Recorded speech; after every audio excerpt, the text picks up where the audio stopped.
council members who are participating remotely to identify themselves. Adrian, Hi, this is Adrian Gill, District 1. Carrie, This is Carrie Brown, District 3. Lauren. Hi, Lauren Hurl, District 1. All right, thank you. I'll mention a little bit of our logistics for the meeting. Anyone appearing remotely, we would ask you to change your name to your first and last name so that we know who we're talking to and who's talking to us. Anyone who speaks, we would also ask that you start out by stating your name and telling us where you live.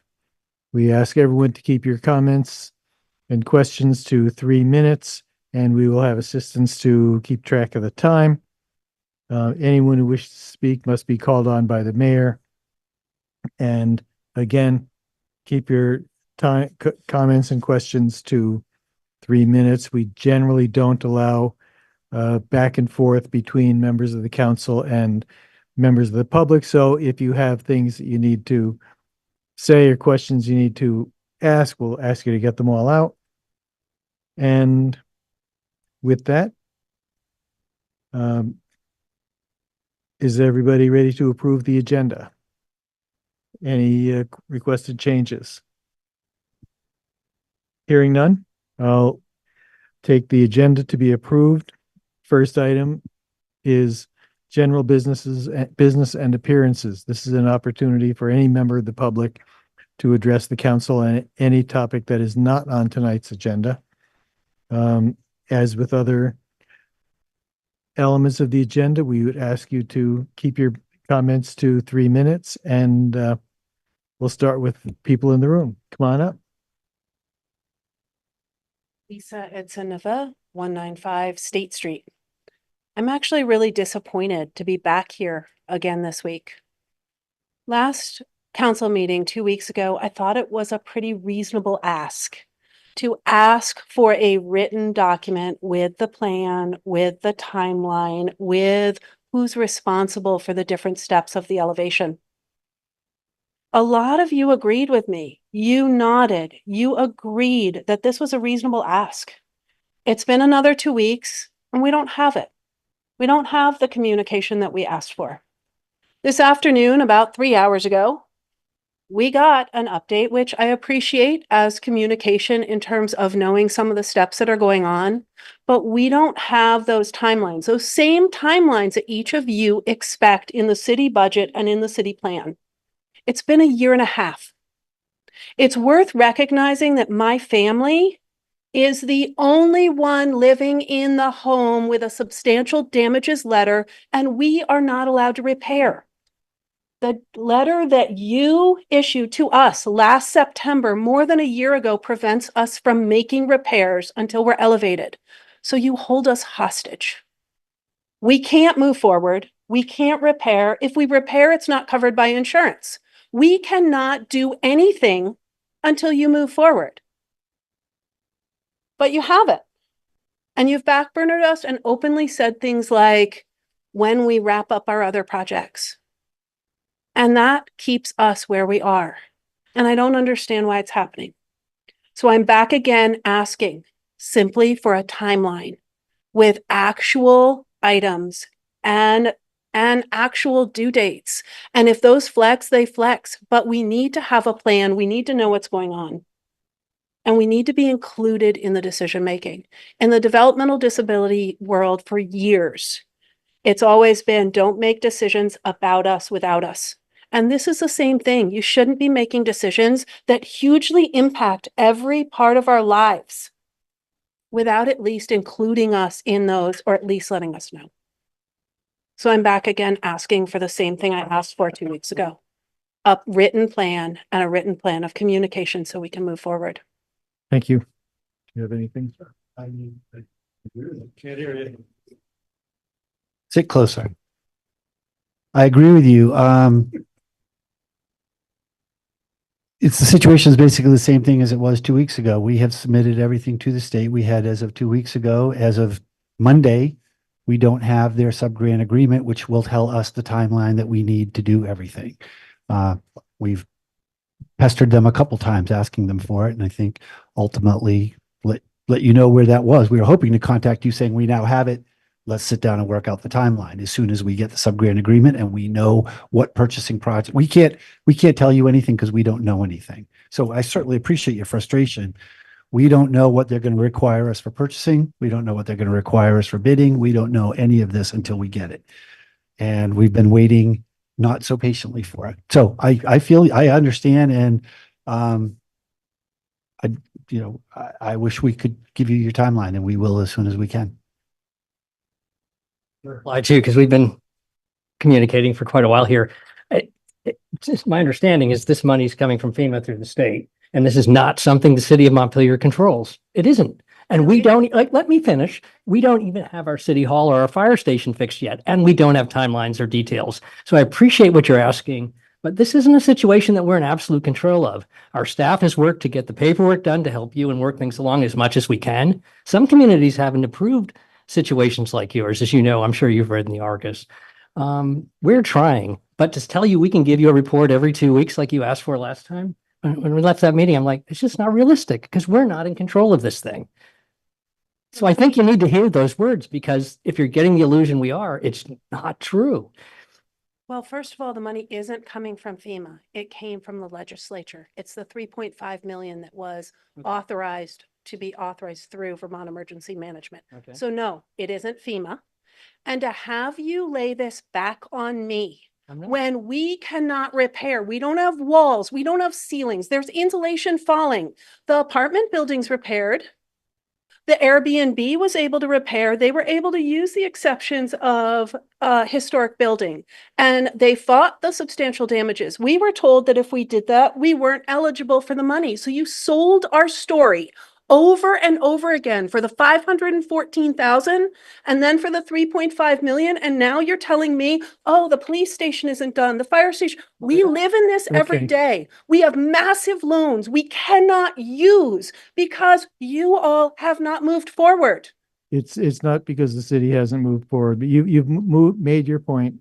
I'll call on the next person. Thank you. Is there anyone else in the room who's seeking to be recognized?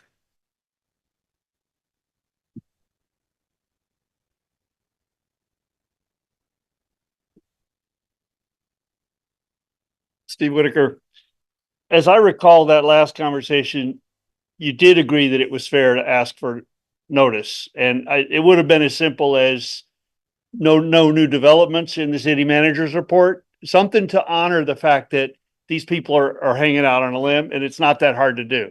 So Since you know all about this, we got a notice from the state saying they were be sending us the sub-grant agreement after they did this, and we on forwarded. my clock while he Nope, rambles. that's right. And we forwarded it to her so that she knew what was going on as soon as we had information. Well, I think, let me suggest that a section of the city manager's report make everybody in town aware of how diligently we're trying and what waiting loop we're stuck in.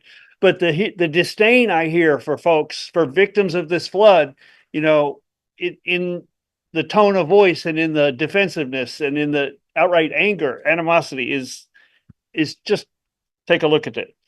Cloud recording. The housing committee lost its recording several times, and then there's a big blank space. The Rosemary, I'm reminded of Nixon's Rosemary erasure when the housing committee was discussing a very sensitive topic about appeals. You're not suggesting that someone from the city has intentionally erased the. I've never portion of the seen an recording audio version. only disappear when the video's there. I'll just leave it at that. But in this case, I noticed the sign up on the wall, and I wish, again, a request 2 years later, to delamp the center lamp so we can see the screen. It's the center fixture delamped would allow us to be able to see names and stuff up there. But I was the one who noticed cloud recording available, which meant that the recording might maybe stopped, and I had to ask her to pay attention to it and to go restart the recording. So we might be missing some of tonight's meeting, and that requires this is the law that we require these meetings. This is not, a optional plaything. So, dig safe. Monday morning, the backhoe ripped open a conduit, which appeared to have a 288 strand fiber, in it, which could well be the First Light fiber that serves our radio dispatch and our police phone lines and our city phone lines. Luckily, they didn't sever the cable, but they severed the conduit. And I got no response when I asked for the DigSafe report, because apparently Montpelier, which is required due to our being in the heat business, providing a utility service, we are required to, as a city, to be a member of DigSafe and to report any damage done. And we haven't been doing that. So I'm just calling that to your attention. It appeared that the conduit was repaired with some thinner material. It's way close to the surface, and I don't think the metal strip was put in to be located. But once the grading happened off of School Street, where they graded the surface to get ready to put new pavement down, it would have been smart to call DigSafe again and have them remark the utilities before you start doing excavation work. That's your time. No, Fraser took some of my time. No, it was We paused. deducted that. You need a policy on sandwich boards prohibiting them or notifying them not to leave them out in the middle of the sidewalk, to move them to the building side or the curb side. And I'll Okay. talk about Growth Center later. Okay, is there anybody else in the room who'd like to be heard? And is there anyone online? I've neglected to mention that anyone who's participating remotely, the easiest way to make sure you're recognized is to use the electronic raise hand feature on Zoom. Nicole Schaefer. Hi, I'm just wondering if counselors can please identify themselves when speaking, because although I acknowledge that you all have placards, they're not visible from the Zoom screen, so that would be super helpful. Thank you. Oh, thank you. That's very interesting. I see what you mean. The people seated on the council are at the table are Palin Cohn. I'm going from my left to the right. Palin Cohn, Tim Heaney, City Manager Bill Fraser, myself, Jack McCullough, City Clerk John Odom, and Councillor Sal Alfano. And we have members online who've introduced themselves. I do not see any other hands raised, so I'll move to the next order of business, which is the consent agenda. Is there a motion to approve the consent agenda? Is there a second? Any discussion? All those in favor signify by saying aye. Aye. Any opposed? Okay, thank you. Next up, homelessness follow-up discussion. Thank you, Mr. Mayor. Last week we had a special meeting discussing homelessness, and actually suggestion from Councilmember Heaney that we should put this on this meeting just for follow-up conversation, see where everybody was with this. We heard from the state, we heard from members of the public. I think Councilmember Hurl had summarized some thoughts at the end, but the council themselves never really had a follow-up conversation. So we felt we should spend a few minutes on that before we got into our other business. Sounds good. Anybody want to start? I'll start. I thought it was a good meeting. It was there were a lot of points of view expressed. I would have been happier if I'd known how small the number of families who were going to be housed in the shelters that the state's opening in Washington County before the meeting, because I probably would have had some questions for Commissioner Winters about that. But we've got a list, and in the council packet, we have a list of topics that Councillor Hurl came up with at our last meeting. It's not necessarily exhaustive, but it's a list of things that we identified at the meeting as for potential future action. And those include call on state to institute the hotel program until a more comprehensive plan is implemented. Explore declaration of a public emergency or some other strong resolution, perhaps in conjunction with other communities. Consider including funds in the upcoming budget. Review the city's encampment policy. Support the state's efforts for additional shelter space in Montpelier. Urge the legislature to raise revenue to address this issue. And urge the legislature to invest in housing. I can say that as to those last two, urging the legislature to do things, we're setting up a meeting of our legislative committee to talk about what's going to be on our legislative agenda. And I can't imagine that items like this addressing both homelessness and housing will not be once again high priorities for the city, but the committee hasn't met yet, and when we do meet, we will bring our ideas for the legislative agenda back to council for adoption.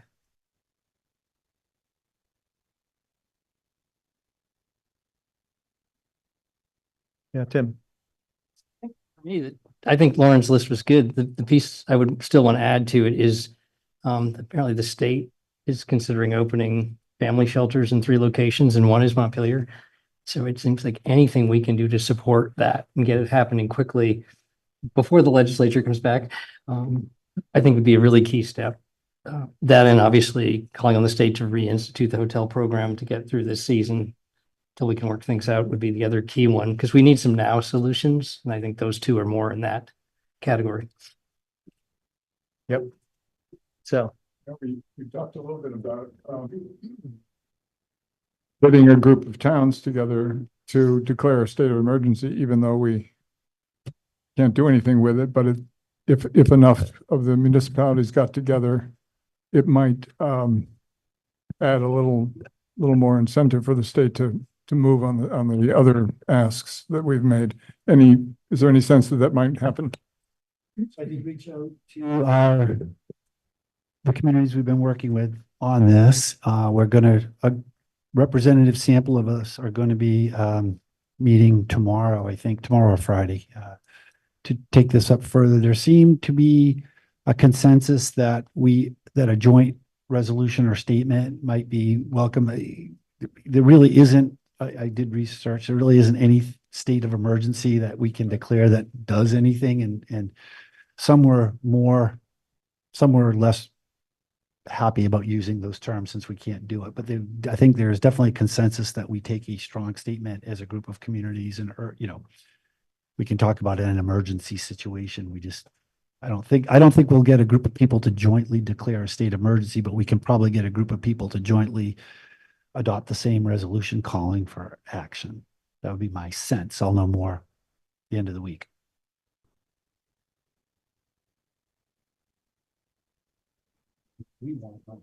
Well, it just sounds similar to the statement that has already been made. That you made at the press conference.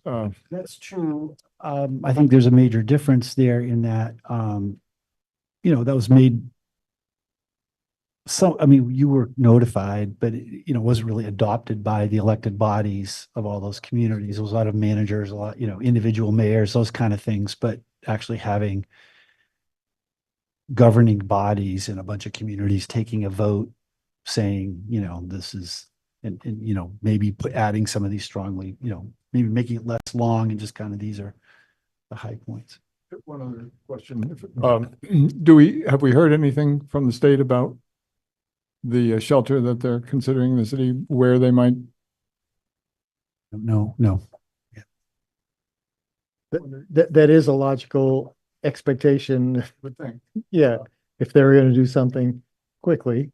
Yeah, well, I know they've said it will be, there'd be some delay before they set up the one in Montpelier. I'm not sure exactly why, renovations or something, but, I wonder what the chances are that they would go so far as to, permit the use of that building as a permanent day shelter. Well, we just have to keep pushing them. Yeah, when we hear from them, we gotta ask that question, yeah. Yeah. Carrie, Yeah, thanks. I appreciate the list of things we might be able to do, and one of them is review the encampment policy. And that might be a big thing that we want to tackle right now, but I would like to go back to the decision to make the entire country club road property to classify it as high sensitivity. I wonder if we might be able to kind of step back from that and look a little bit more thoughtfully at the whole property and think about maybe there are sections of it that would fall into that high sensitivity category, but maybe there are sections that wouldn't. Out of 100 and some acres, maybe there are spots where people could camp and it would not interfere with the rest of the public's opportunity to use the land. It's just a lot of land to just kind of declare off limits, high sensitivity. I'm not sure I would like us to look at that again and see if there isn't to be a little bit more discerning about how we apply that to that property. want to put that on the agenda for our next meeting? Sure.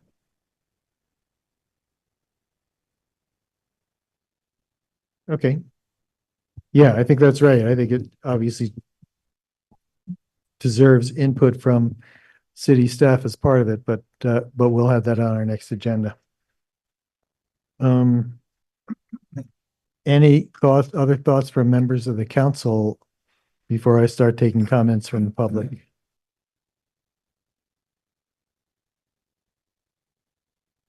Okay, Steve, I saw you up first, so. Steve Whitaker again. I think what we need to do, and I said this at the meeting last week, we need to write a local plan. We need to put a budget together. We need to seek support from the state. I understand DCF had 10 million, VHCB had 10 or more million for emergency housing. None of that is accessible without a plan, and we have refused to do a plan. Our homelessness task force has refused to do a plan for 5 years.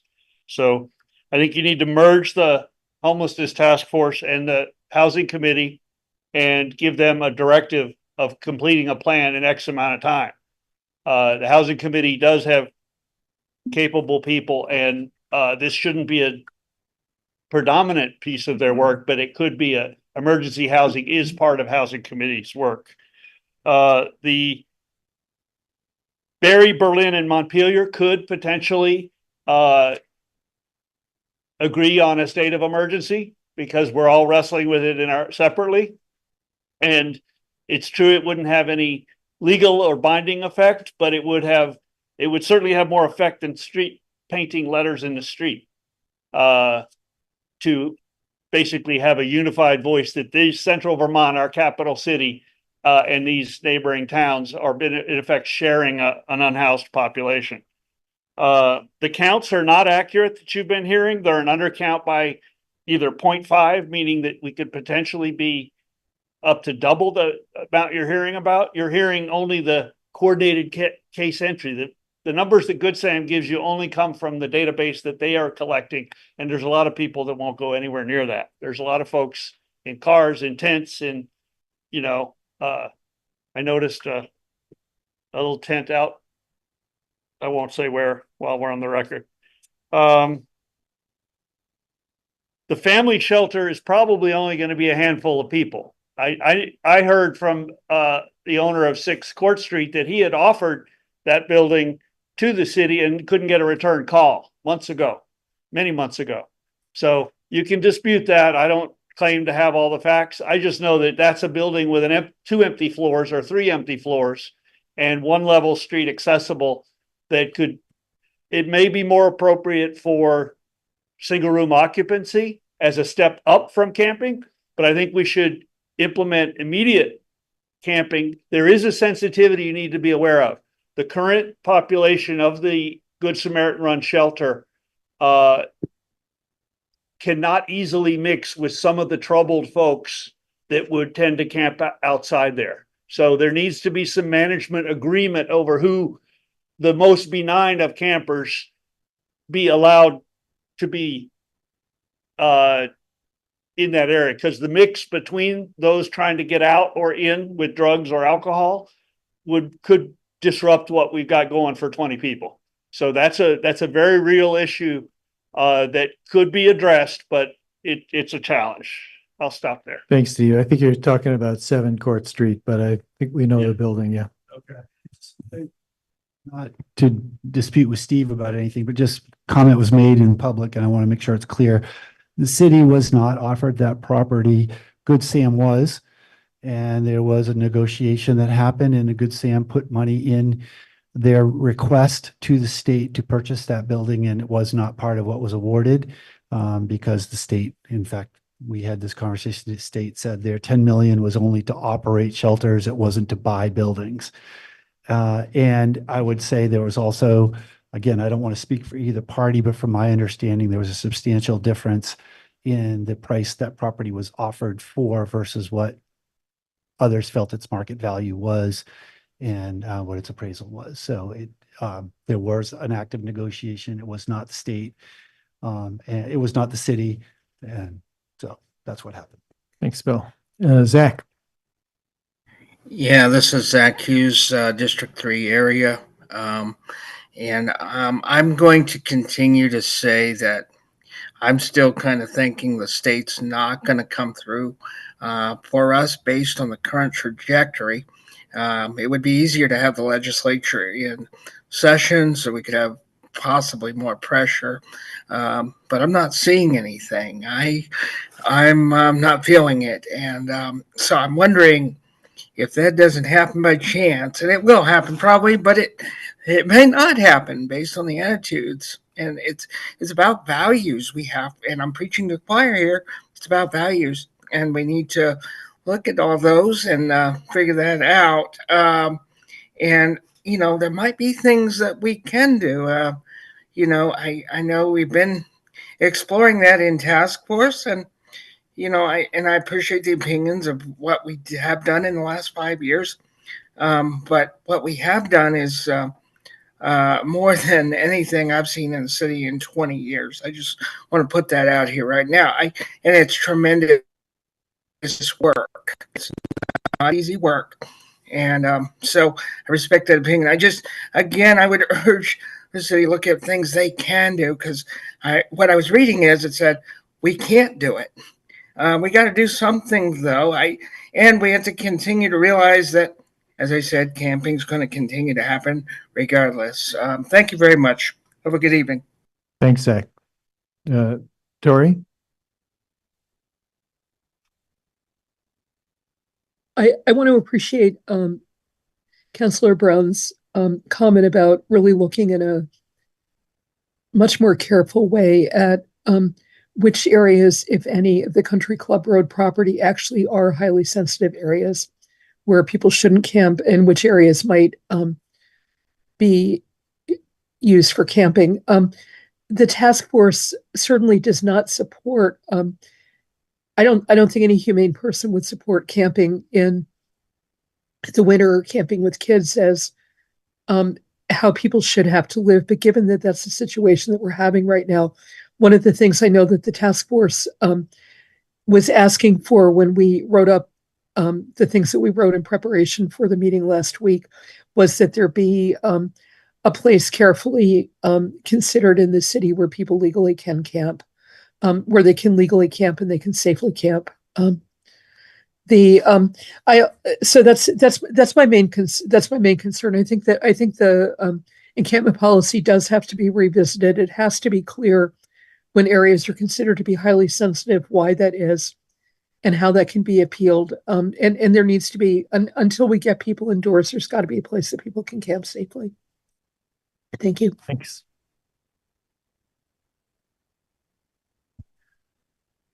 Any other thoughts on this or members of the council? Meredith Warner. Hi, Meredith. Thanks for joining us. Hi, yeah, thanks for being here. Grateful for this conversation. I am the Deputy Director at Good Samaritan Haven. I also serve as interim co-chair of the Homelessness Task Force along with Zach. We had a great subcommittee meeting today talking about the task force budget recommendations for the upcoming year. And I think, and I'm excited to share those with the task force this next Wednesday, and then also to forward them all along to you. And I'm hopeful there are some generative, interesting ideas in there for all of you to think about. None are super short term, but maybe could get the ideas going for that. And then I also just wanted to remind folks in terms of state process that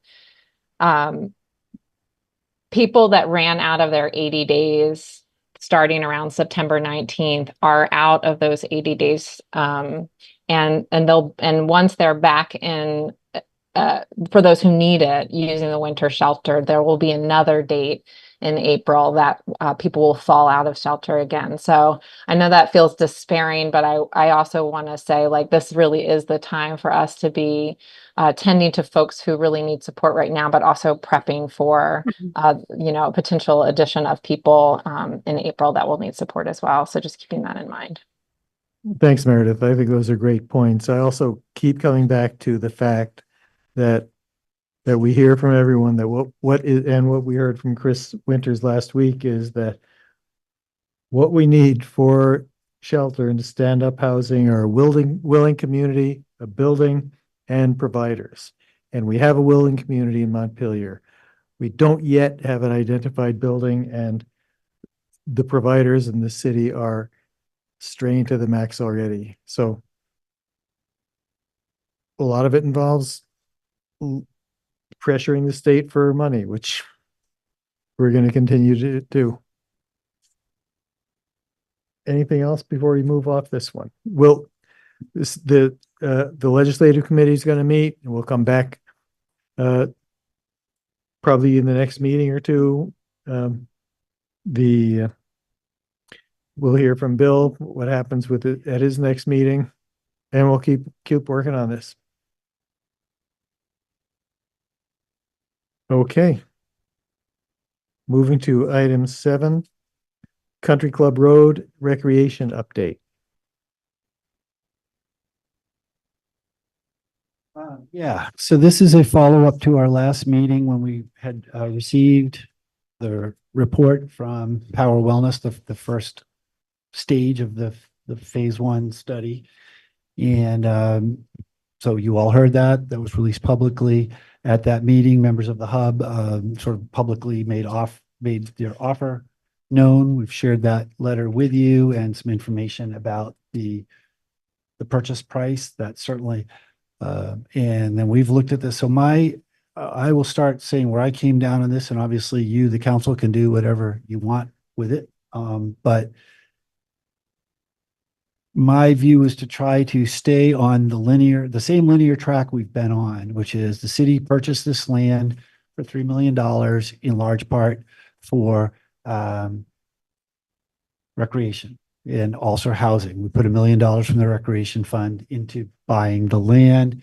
We went through a public process that said should have housing, should have recreation. We then said we're going to split the process up and do separate tracks for reviewing each one. So we've been doing the housing. We've talked about that a lot, and that's moving along on its path.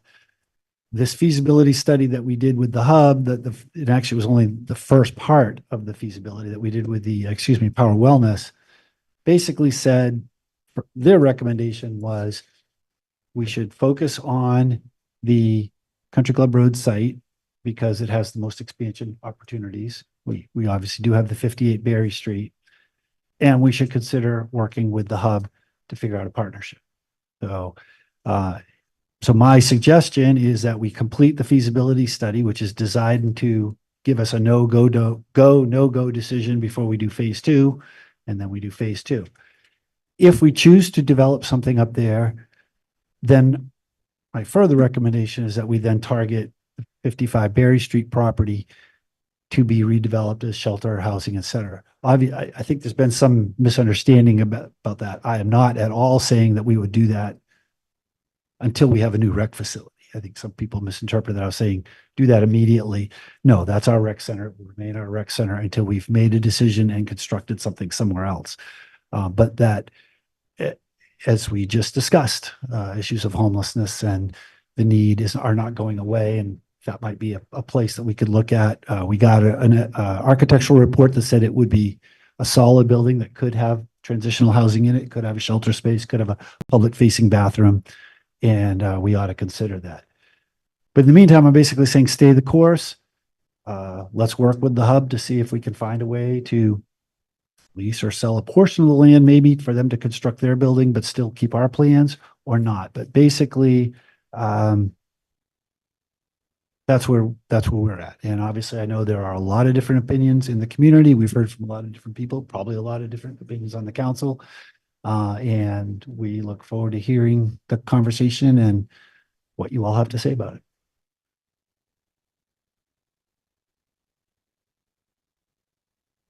Thanks, Bill. I think one of the questions that is in some people's minds is, where would we be?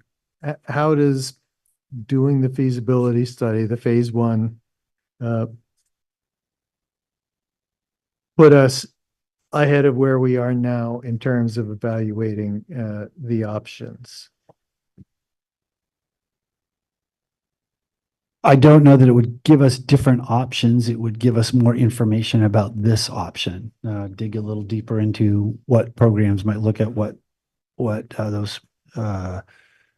partners might be out there to support financially. I told the council I meant to put the detail of those in. I put them on your desks to show we've done the first sort of 6,000 public process of that, but we haven't done the remaining work in that. And then usually the way that works, if we say, okay, this just doesn't make sense, we stop then, and then we go to some plan B or C. If we say, okay, it still makes enough sense to continue, then we go on to more site analysis, rough plans, those kinds of things, and final cost estimates. And then again, decide if it's go, no go. It's meant to be modular. And, basically that's following the process that we outlined that we said we were going to do last year. So, but we don't have to do that, but that was the path that we went down. And I'm saying we ought to continue down the path that we said we were going to do. But again, I just work here. You guys make the decisions. So whatever you want to do is fine. Thanks, Bill. Just to clarify. So the scope of work on the PC left on the desk. So the second part, that's assuming the city developed it. So that wouldn't apply if we worked with the hub. Or would it? Well, it would be, presumably there would be some city part of this, even if the hub were to do their bit, their tennis and the things they want to do. If this is going to be a recreation site, there's going to be some city role. We're going to be using all or some portion of the building for recreation facilities. Presumably we'd have to build at least a new gym. It might be a recommendation that we build this out. We don't try to build the whole huge facility at once, that we try to do it incrementally within the funds we can do. I don't know. That is an option. There's a lot of land up there. So that's one of the pluses of the site is there's a lot of opportunity to, grow it out and look at different types of options. We saw the Ballard King study, which, I think we had some questions about the assumptions of what we could get for revenues and those kind of things. And this would be kind of take that and try to tighten that up a little bit, as well as, what it might be a more Montpelier size facility. Do we need 2 pools and 5 gyms? And, I don't know that we do, but do we need a gym or 2? Maybe, we have 1 gym on Berry Street. So if that's where we choose to go, then if we're not interested in doing anything up there, or having the city do anything up there, rec, then we don't need to do anything else. I mean, there's kind of a series of threshold decisions, right? If I tried to outline, what do we do with 55 Berry Street? If that's going to be our future rec, then just do that. If we're going to look around for other locations, we do that. And then we have to get into, property owner negotiations and those kinds of things. If we're going to, so the recommendation was consider, keep looking at this site, you get more information. That is why we bought the site. So I'm just trying to be consistent with the messages we've given, but that's kind of my job, is to keep implementing the policies that we've laid out. If you all want to change our direction, that's kind of what this conversation is about. So it's changing direction. I think we're still trying to determine direction. Yeah, well, that's what I mean. Yeah. Oh, so is there still more presentation, or are we in conversation? No, we're in conversation. Okay. I don't have any more presentation. Yeah. I'm not running the meeting. So and to follow through, I think my take is that we have really large capital needs as a community, and we've been talking about them a lot and still need to, and I guess we have a report coming soon to see how far in we are for water lines, sewer lines, water plant, sewer plant, city hall, fire station, fire trucks, possible rec center, streets, sidewalks. There's just so many large and important things in this list. I'll be curious to see what your tally is when you bring it in, Bill, but more than 150 million is 200 million. It's a lot. And with that being said, I'm having a really hard time to say that this community is going to be in a position to invest a lot of capital in a recreation facility anytime soon. So having these conversations ahead of all those conversations seems off balance to me. And in terms of the rec, it seems that we've been presented with an opportunity by the hub to come in and potentially at least develop part of that area we've designed for recreation, to get some recreation piece going that wouldn't be a capital investment on the part of the city of Montpelier potentially, which I find refreshing and something I want to hear about. So with that, I guess those are my concerns with the way we're approaching this. Carrie. Thanks. So I'm generally in favor of kind of sticking with our original plan and trying to do our feasibility studies as we said we were going to do. However, when I look at the scope of work for completing phase one feasibility study, I'm not really clear on what we would get from that we didn't get from the Ballard and King study. And so I don't know if that's just something I'm misunderstanding. But so if there's some brand new information, then I think we should go ahead and finish phase one and then decide if we're going to continue on with this or not. But I'm not convinced we're getting any new information. And then just the second part of what we're considering tonight is selling something to the hub. I'm really interested in the idea of having some recreation up there and having something happen sooner rather than later. I'm not necessarily convinced that we need to sell it below market rate in order to get that to happen. But we can continue that conversation. But I think the first conversation is, are we going to finish this feasibility study? Thanks, Can I Carrie. just Go ahead, respond to that, because it was a good question? We can get, you don't necessarily have to decide all of this tonight either. So, I mean, we're coming into budget. So it seems, we need to tee up these conversations so we can get more clarity on the report too. We'd be happy to get more information from that. We had a long conversation with them, but it was a few months ago now. And then we were actually going to do the whole phase one, and then because of the near flood and everything else, we just did the city part. So we can get some more clarity so that everyone's clear. Thanks, Bill. Adrian.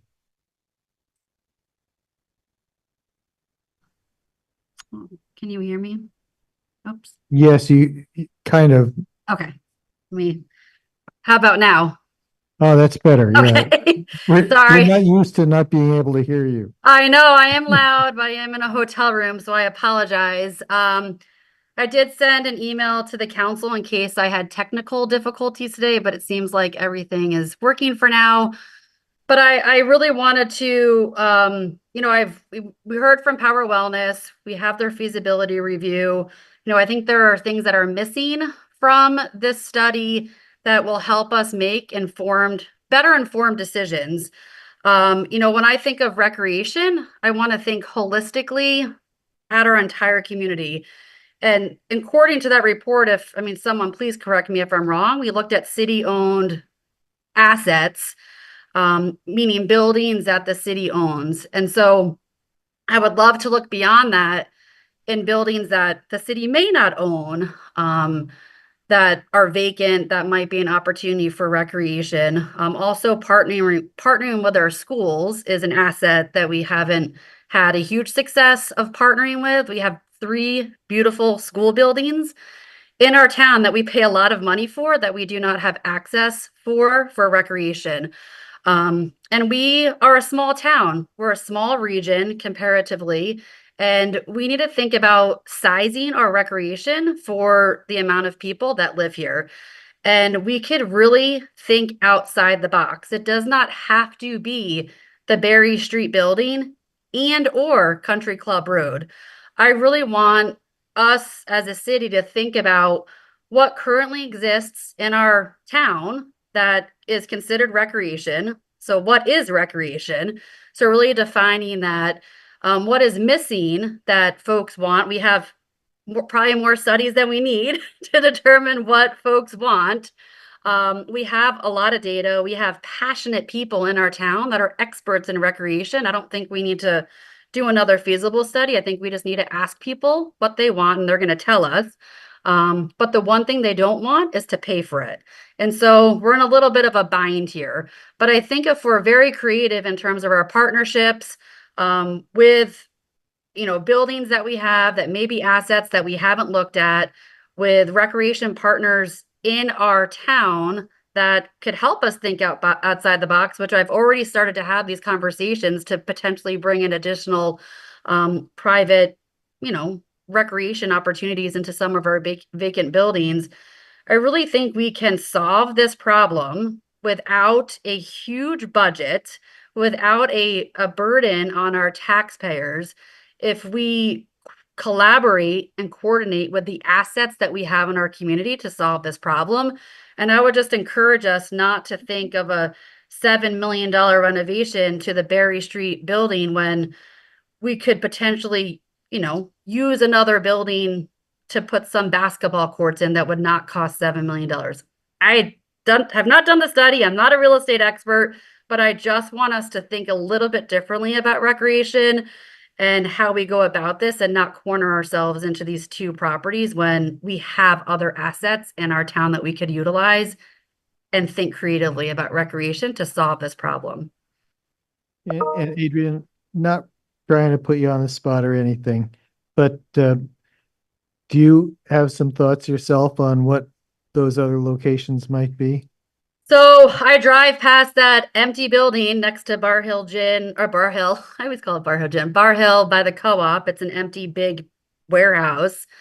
I think it's a dirt floor inside. I don't know how much it would cost to put a floor down and some basketball courts. That is a brand new building that wouldn't need $7 million upgrades.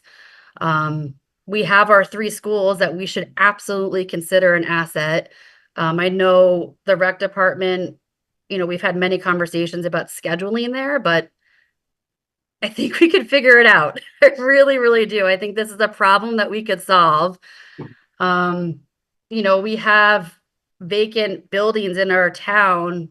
Rebel Rouser's vacant. Walgreens is going to be vacant. I know they can't probably accommodate basketball courts, but I think we just have to think a little bit differently about what we have instead of trying to build a shiny new building, which I love shiny new buildings, but our taxpayers do not have the appetite to bond for a new recreation department and do a $7 million renovation on Berry Street. But we do know that our community absolutely wants our children to be able to walk to recreation opportunities.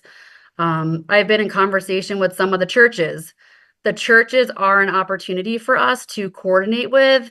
They're in conversations with potential, moving around of buildings and congregations, and let's talk to them. They have classrooms, they have big open rooms. There could be offices, it could be childcare, it could be, just different ways of thinking about what we already have and using our assets rather than trying to build something new.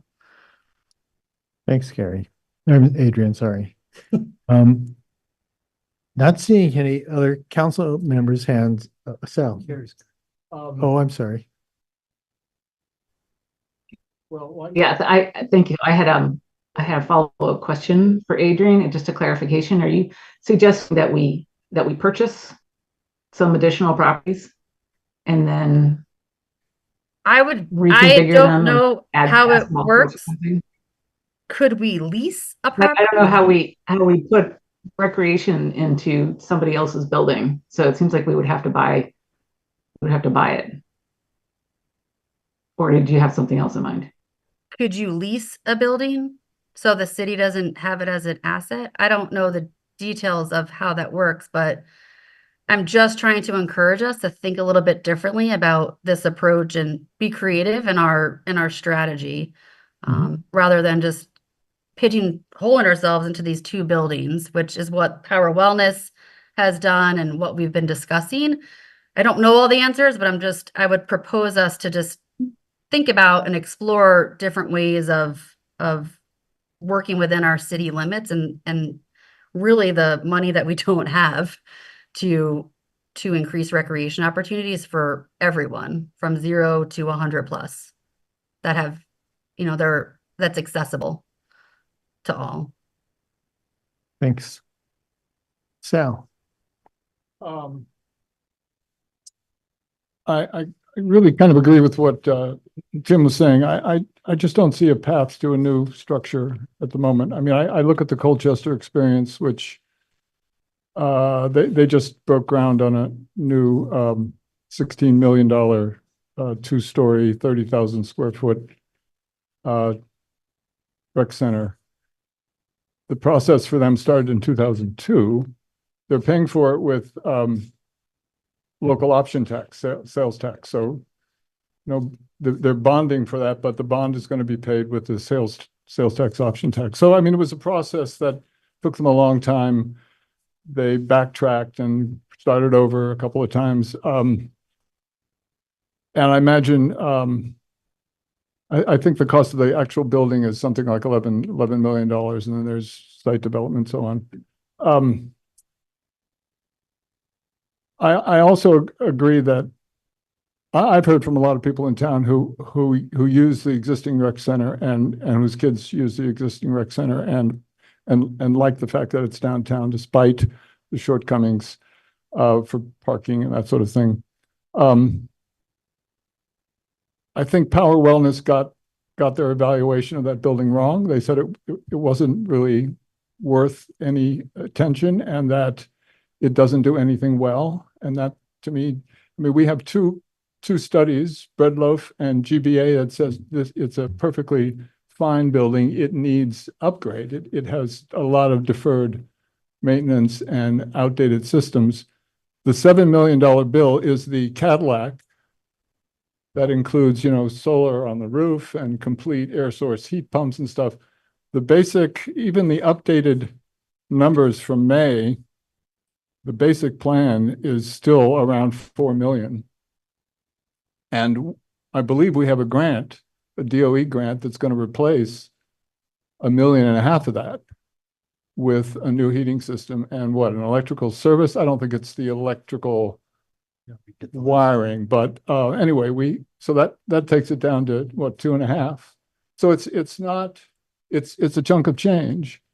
We need to, that figure includes an elevator, make it ADA compliant, new surface on the basketball court, equipment in the basement or wherever we want to put it for fitness. I mean, we can essentially create a new health center, a new rec center in that existing building for a lot less than what we would need to do for a new facility. And we also have all these other potential bonding needs. We're going to be talking about Isabel We've got a report tonight on the treatment plant that East State Street's probably going to go over budget. I mean, School Street did. East State Street will probably go over. So there's a lot of stuff coming up. It seems to me that, plus, no matter what we do, we're going to have to use that building, as you said at the beginning of the meeting, Bill. We're going to need that building for several years. So we've got to do something to make it a little more workable. We've already started taking out the hazardous materials. We're making improvements already. We're sort of committed to that building. I think that's where we ought to focus. And I think if we do make that decision, a lot of other things fall into place. Thanks, Sal. Carrie, your hand's down. Arnie, I think I'm going to call on you, if that's okay. Because it's your department and okay.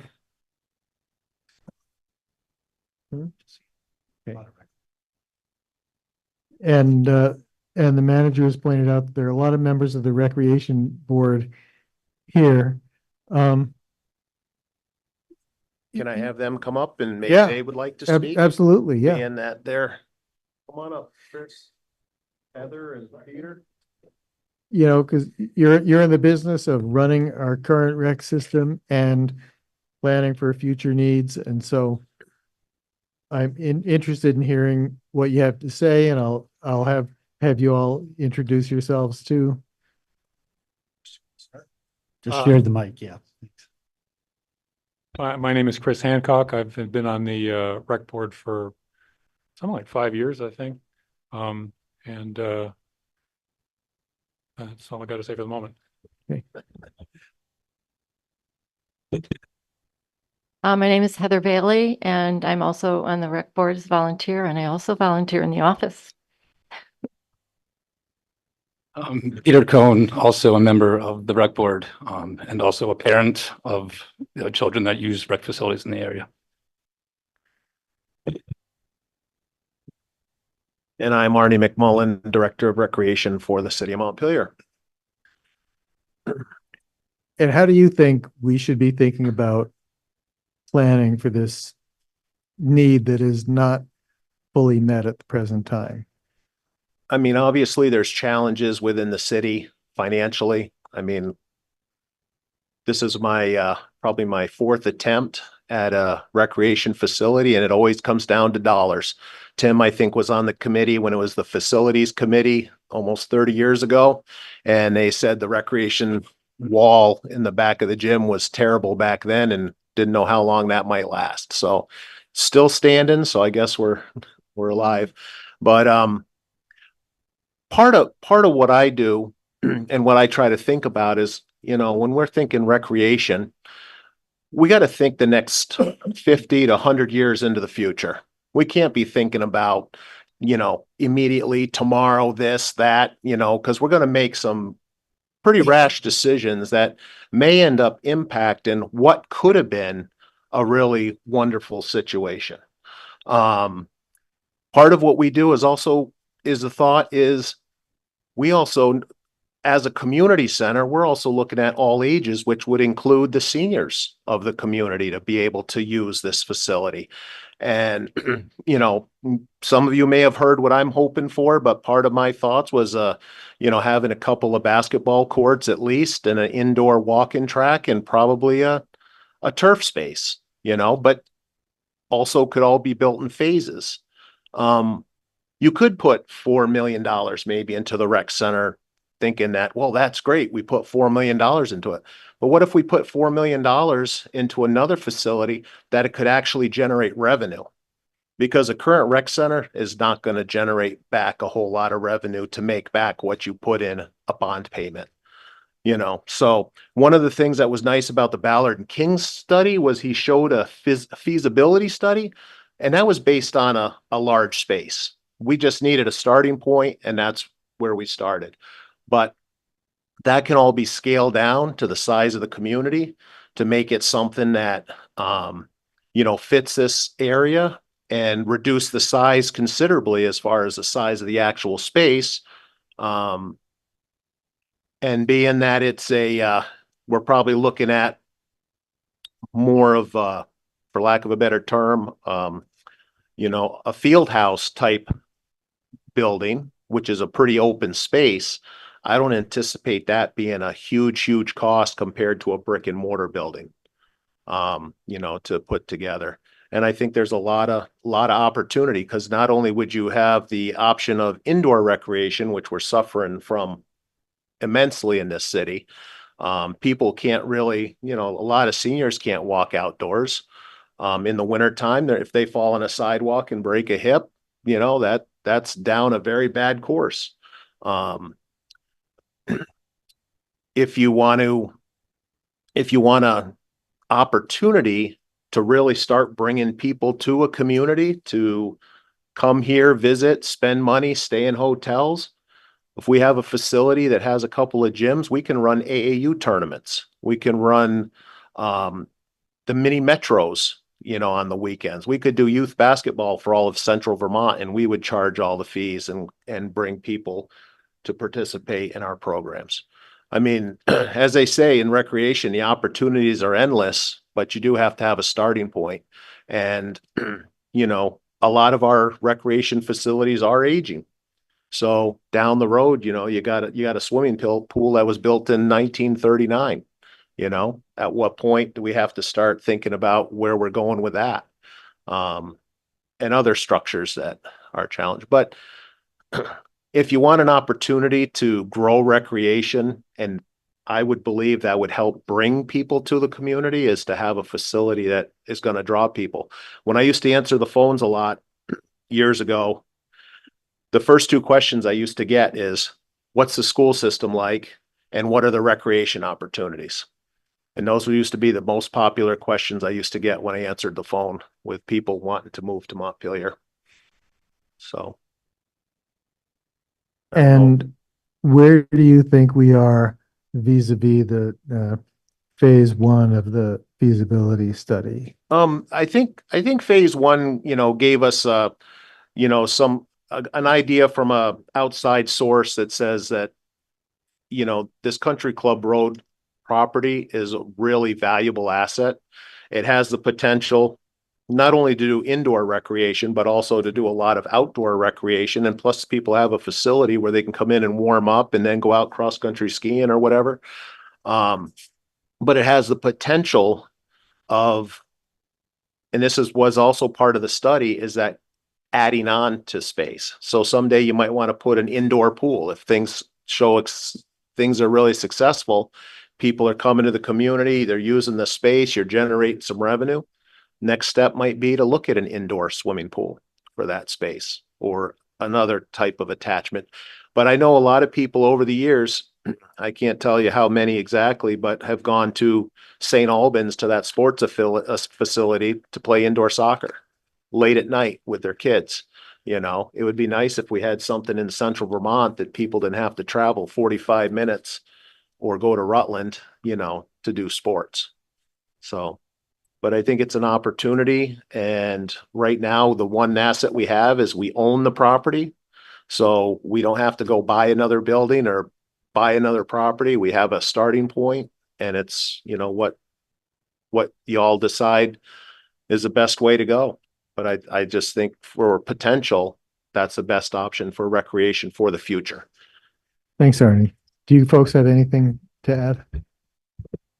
Don't fight it. Don't. You first. Okay, these are half-formed thoughts in the sense that it's great to actually hear the city council thinking this through. I'm really glad to hear recreation on the agenda. I do hear the discussion in at two levels. One is, how can we address immediate needs? And there's possibility of doing something on Barry Street, or the possibility of making better use of other buildings in town. I'm actually interested in following up with both of you who are talking about that, about those options, because we do need to do something for the short term. I also think we should not lose sight of the long term, because our facilities for recreation and what we can put into recreation as a town does really bring long-term benefits to the well-being of the people who live here and to our ability to attract more people. It does seem to me that a solution to many of our problems would be to attract more people. So I look forward to talking more with you folks in the future about what recreation means to us as a community.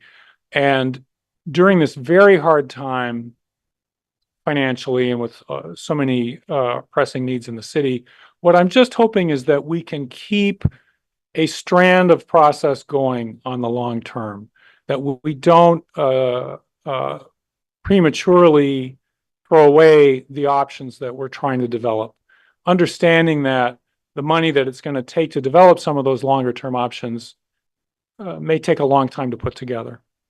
But let's not give up on that, would be my suggestion. Thanks.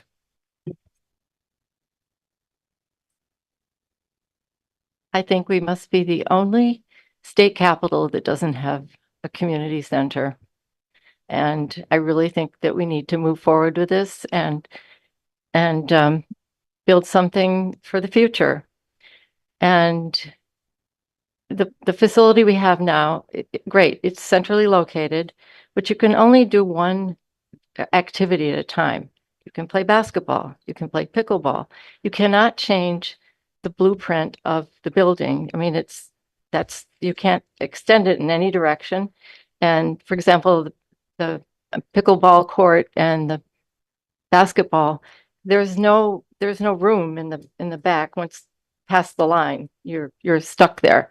So I just think that this facility that we have in Country Club Road is incredible, and the space that you're thinking about selling is flat, and that's where we have a lot of our recreation games going on, soccer in the fall, for example. And I just think something, if you sell to an exclusive group like this that has tennis, it doesn't serve our whole community. And I think that's what we need to really think about. Thanks. I don't want to repeat any of the points, but I think the one thing that concerns me is even with a renovation of the current facilities, you can't expand the space out much. There's no room for spectators in the current gym. No room, as Heather said, to have multiple either games of basketball or multiple things going on at the same time.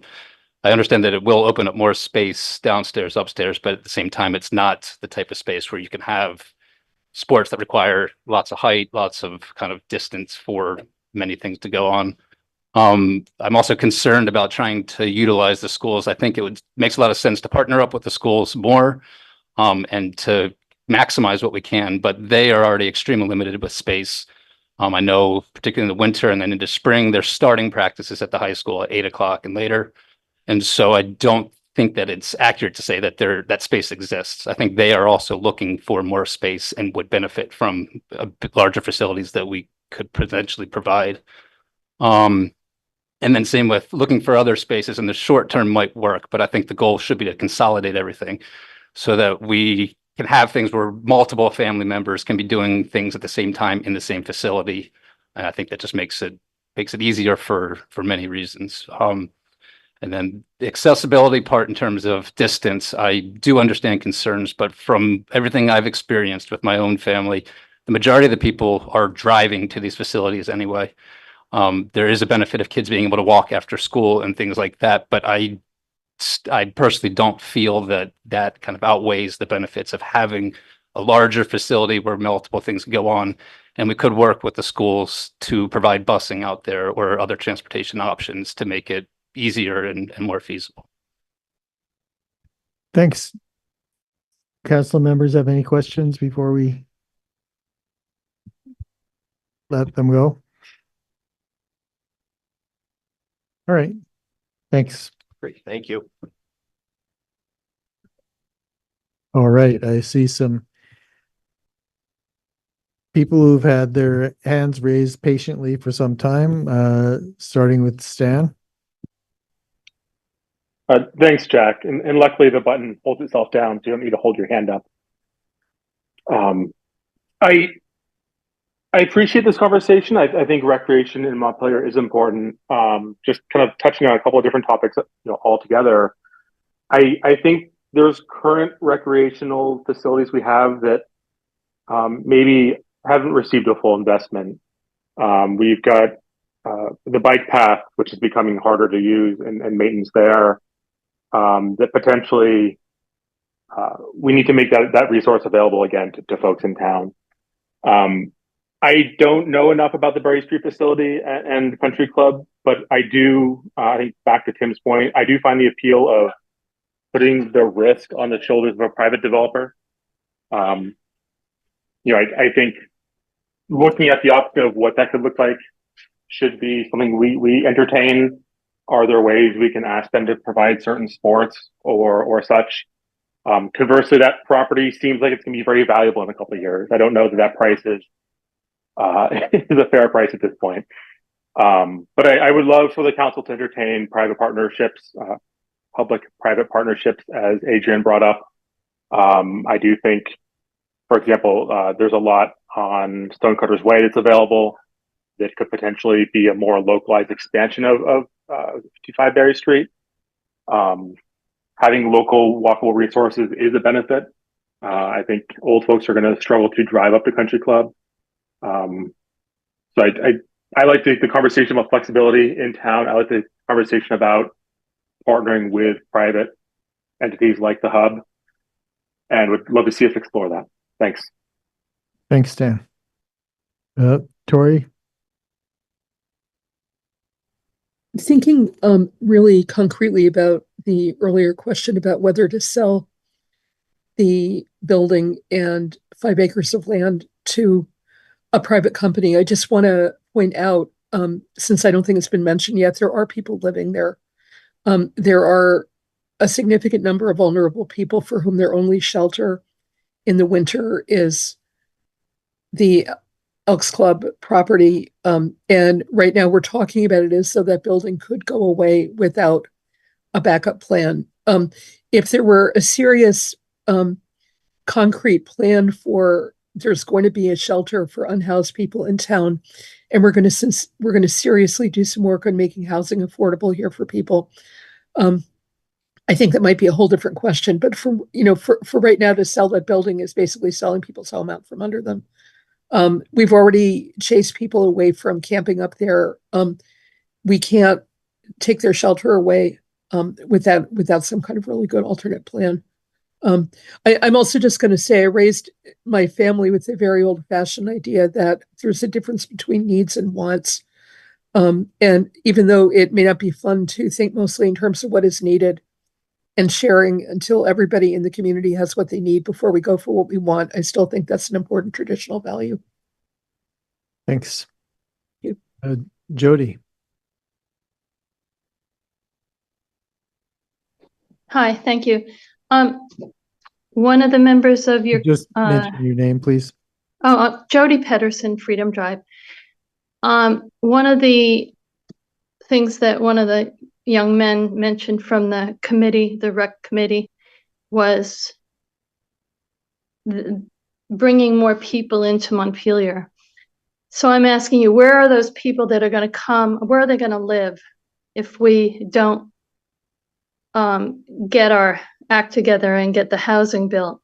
I'm very much against selling that prime area that's flat, that has that building on it, to the Hub until we absolutely know that we can build in those other areas on that property. Because if it ends up that the only place we could build, and that's where we could build big, taller apartment buildings, that kind of thing. And I do have some comments that from someone who wasn't able to come, the Messings, Bob and Deb Messing. They would like to encourage everyone not to vote to sell this parcel tonight, and to that it's and they agree with me. I had said that it's seems elitist to be building indoor tennis courts up there before we've even got anything else going up there. It doesn't seem like the right thing to start with. And they said if we remember correctly, this would essentially be a private or perhaps semi-private entity and would entail membership dues. And it might be very unaffordable for many residents of the community. And they feel that it would send the wrong message to our community, which has envisioned this development as inclusive, multi-generational, and mixed income.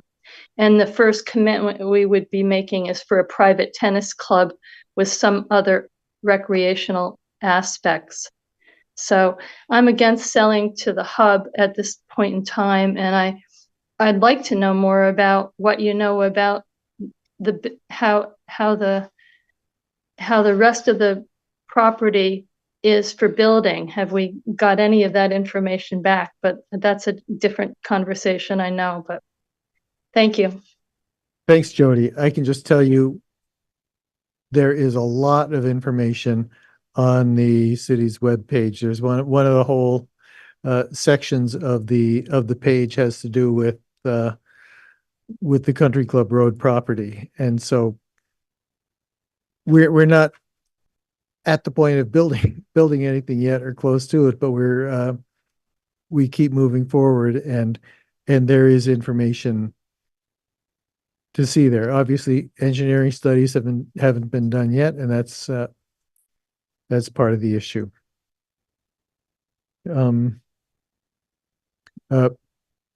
iPad 2, Steve. Hello, Mr. Mayor, City Council, can you hear me? Yes, if you could try to keep your voice up, that would be helpful. Oh, is this better? Yeah. Okay. I'm Steve Cease. I'm calling in from North Street. I think this has been a really interesting and useful conversation. I would like to try to go back to maybe a little bit more of a big picture and try to remember, in my mind at least, who our principal priorities should be directed to in terms of recreation, and that's the kids.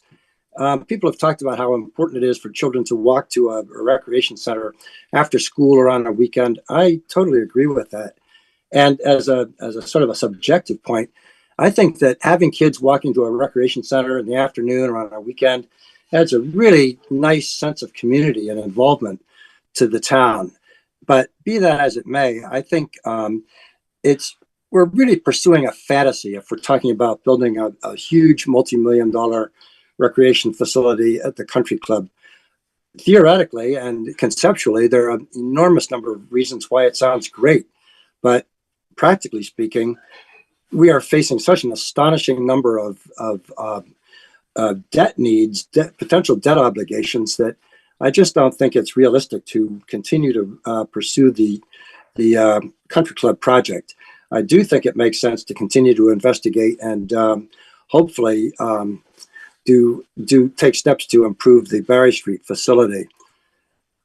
And I'd also like to say, in terms of recreation, that actually we're living in Vermont, which is one of the greatest recreation states in the country, and it seems to me that we really need to be doing more, if we're not already, to market our opportunities for gravel biking, for road biking, for mountain biking, cross-country skiing, hiking, nature walks.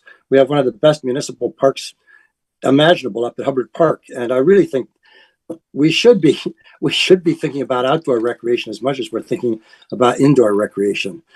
I think that's about what I've got to say. So thanks for the opportunity, and good luck. Oh, one last thing. I do think that it makes sense to explore a partnership with the hub.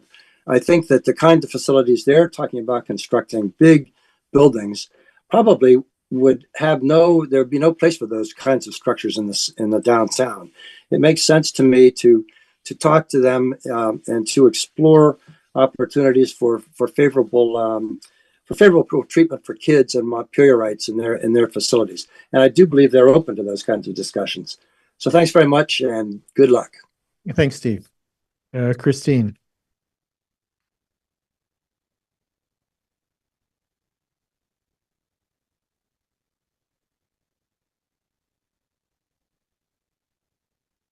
Christine Lillyquist, are you attempting to unmute yourself?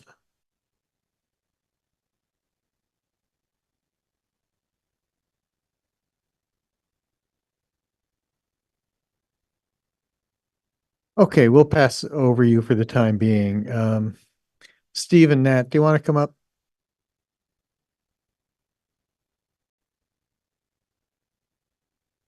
The table or up here?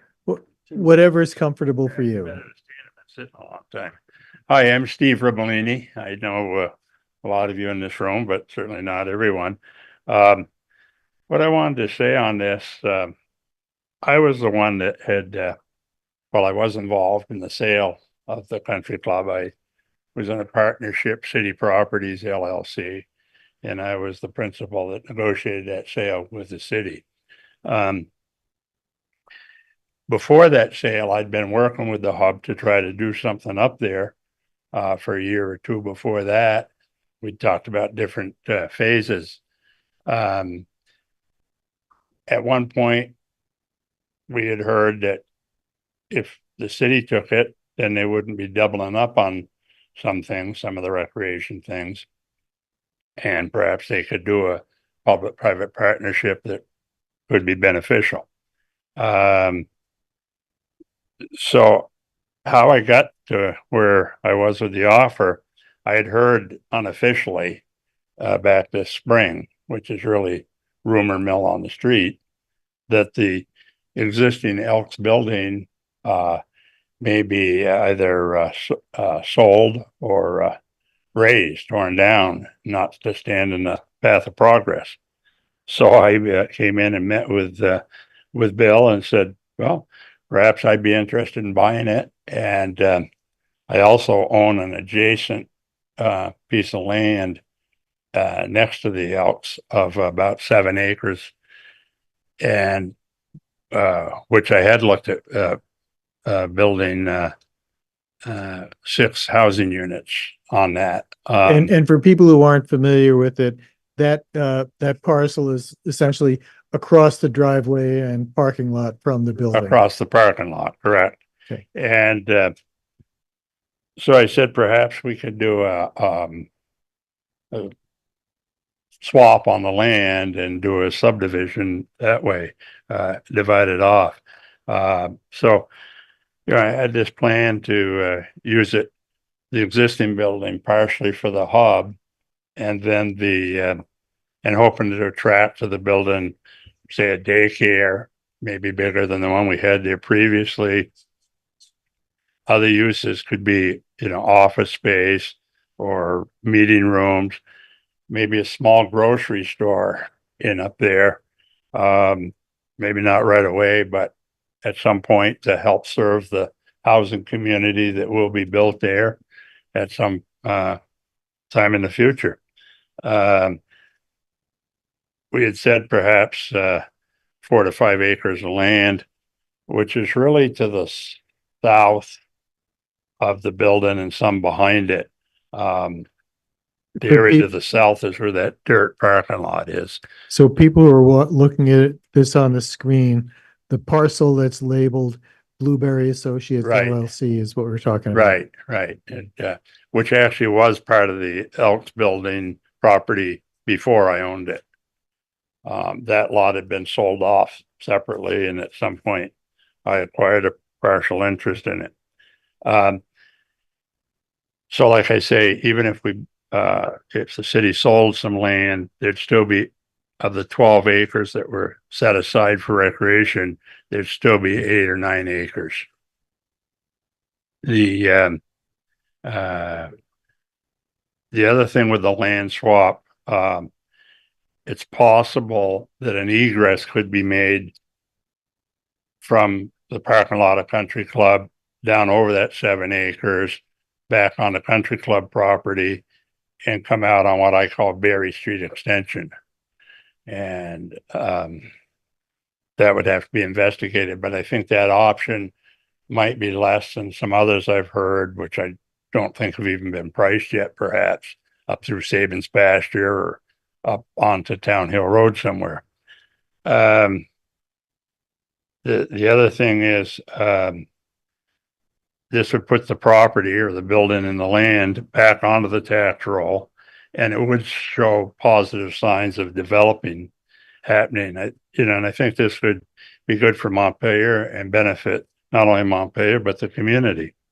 We weren't going to, as I expressed, we weren't going to buy the parking lot part, so we saved that.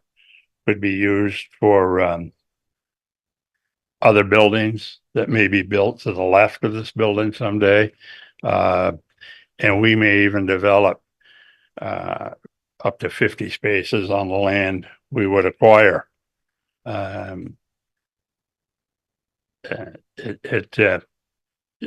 people have asked, well, why did I offer that price? Well, that's what real estate sales are. They're negotiations. An offer's made, and it's either counter offered or rejected or talked about. The building is going to need substantial fit up. We're going to have to put in to make all these uses work. And when we sold it, it had a pretty good rental income, and we really only had the out space of 6,000 square feet vacant. And commercial properties are bought and sold on the numbers. That's one way to value a building. What's the profit and loss? We had renovated that building quite a lot when the Elks downsized, and we renovated about 9,000 feet of it. It's a 15,000 square foot building, and we had it up and leased in about 18 months. The whole space up there, there's a lot of acres. It's a big sandbox. We can all play there. So I've been kicking around Montpelier for 76 years, and I just think perhaps this could be good for the city and good for the community. Thank you. Thanks. Steve. Oh, you first. Yeah. So I'm Todd Olson. I'm a resident of Middlesex, and I'm maybe a new face here, but I'm one of the original members of participants in the group we all know as the Hub. I want to give you a little bit of context that might you may already know, but I feel it's important because when I hear the word public-private partnership, it sort of gives me the impression that we're kind of part of the recreational industrial complex. And this is so far from the truth. We really started as a community of tennis members who came together, tennis players who came together after the purchase of First and Fitness by GMCF.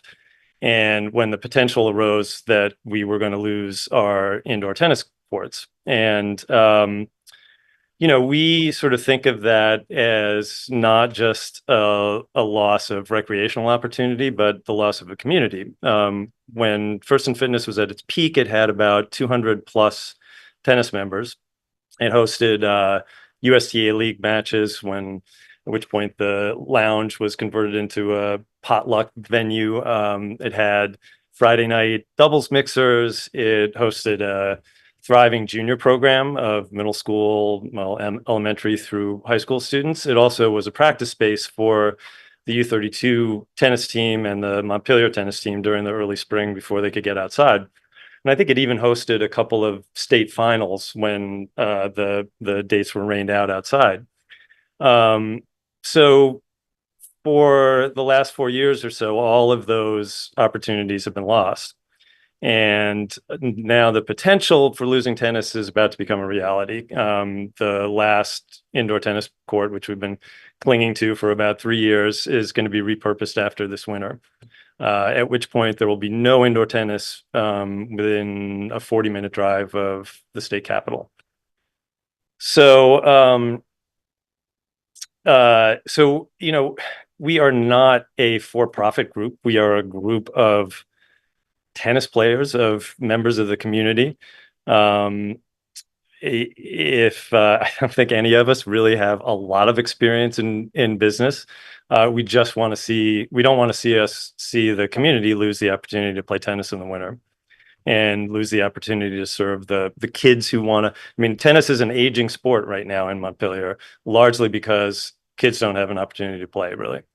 I believe the Montpelier boys tennis team is no longer. And part of that is a function of the fact that we have no junior tennis program. There's no just easy way for kids to get into tennis. So I want to talk a little bit about what we hope to do if the sale goes through to Blueberry Associates. We would want to buy or lease a portion of the clubhouse building up there. And most likely we would lease a portion of the space to a restaurant that might also be a music venue. We at some point in the distant past had talked with Three Penny Tap Room about the space. They had expressed an interest. They have since expanded in town. So that's not likely, but I think it's a very appealing space, especially given the city's plans to build housing there, a very appealing space for a restaurant. And the rest of the space would be a virtual sports venue. For those who don't know what virtual sports are, it's a simulated screen that allows people to basically do exactly what they do outdoors, indoors with regular sports equipment and a ball. So for instance, for golfers, you can go in there with your clubs and balls. There's a projection on the screen that simulates golf courses around the world. You hit your actual clubs with a ball into the screen. The computer picks up the trajectory and envisions where it goes on the screen. The view changes to where your ball lands, and you can play 18 holes that way. And it's a similar situation for baseball and for soccer. It's a space that would be available to high school kids playing both of those sports. And the rest of the building could still be available to the city for community space, possibly daycare. Our goal is to build to I guess it's the east of the existing building, a sports barn that we would hope would encompass space for 4 tennis courts, also space that could double as pickleball courts, a soccer training space, and possibly concerts and special events. Most likely this would have to be phased in with a sort of 2-court facility to start, and then hopefully expanded. There's also potential for outdoor pickleball, for paddle tennis, and other sports and family activities as well. It would be a membership model. I mean, the structure is expensive to build. Tennis is not a big money-making sport, which is why Nick Pedersen, as soon as he bought First and Fitness, started to repurpose the tennis courts for other purposes where you can pack more people onto the space. So in reality, the idea for virtual sports actually came up as a way of funding a tennis barn, because it is potentially lucrative in a way that could help support the tennis facility. So anyway, we see this as a win-win for the city, the hub, and Montpelier area, and to address the concerns of the recreational group. There are 12 acres here, and I believe we're only talking about 2 or 3 for the sports barn. So there is still ample land for any future plans the city would have for recreation there. The building itself, I don't think, is really convertible to basketball courts per se. I don't think the ceilings are not very high, so I don't think it's really usable for some of the core things that the city wants out of recreation to begin with. So we see this as kind of something that could potentially become the seed of a wonderful recreational complex up there if the city finds a way to eventually fund building up there.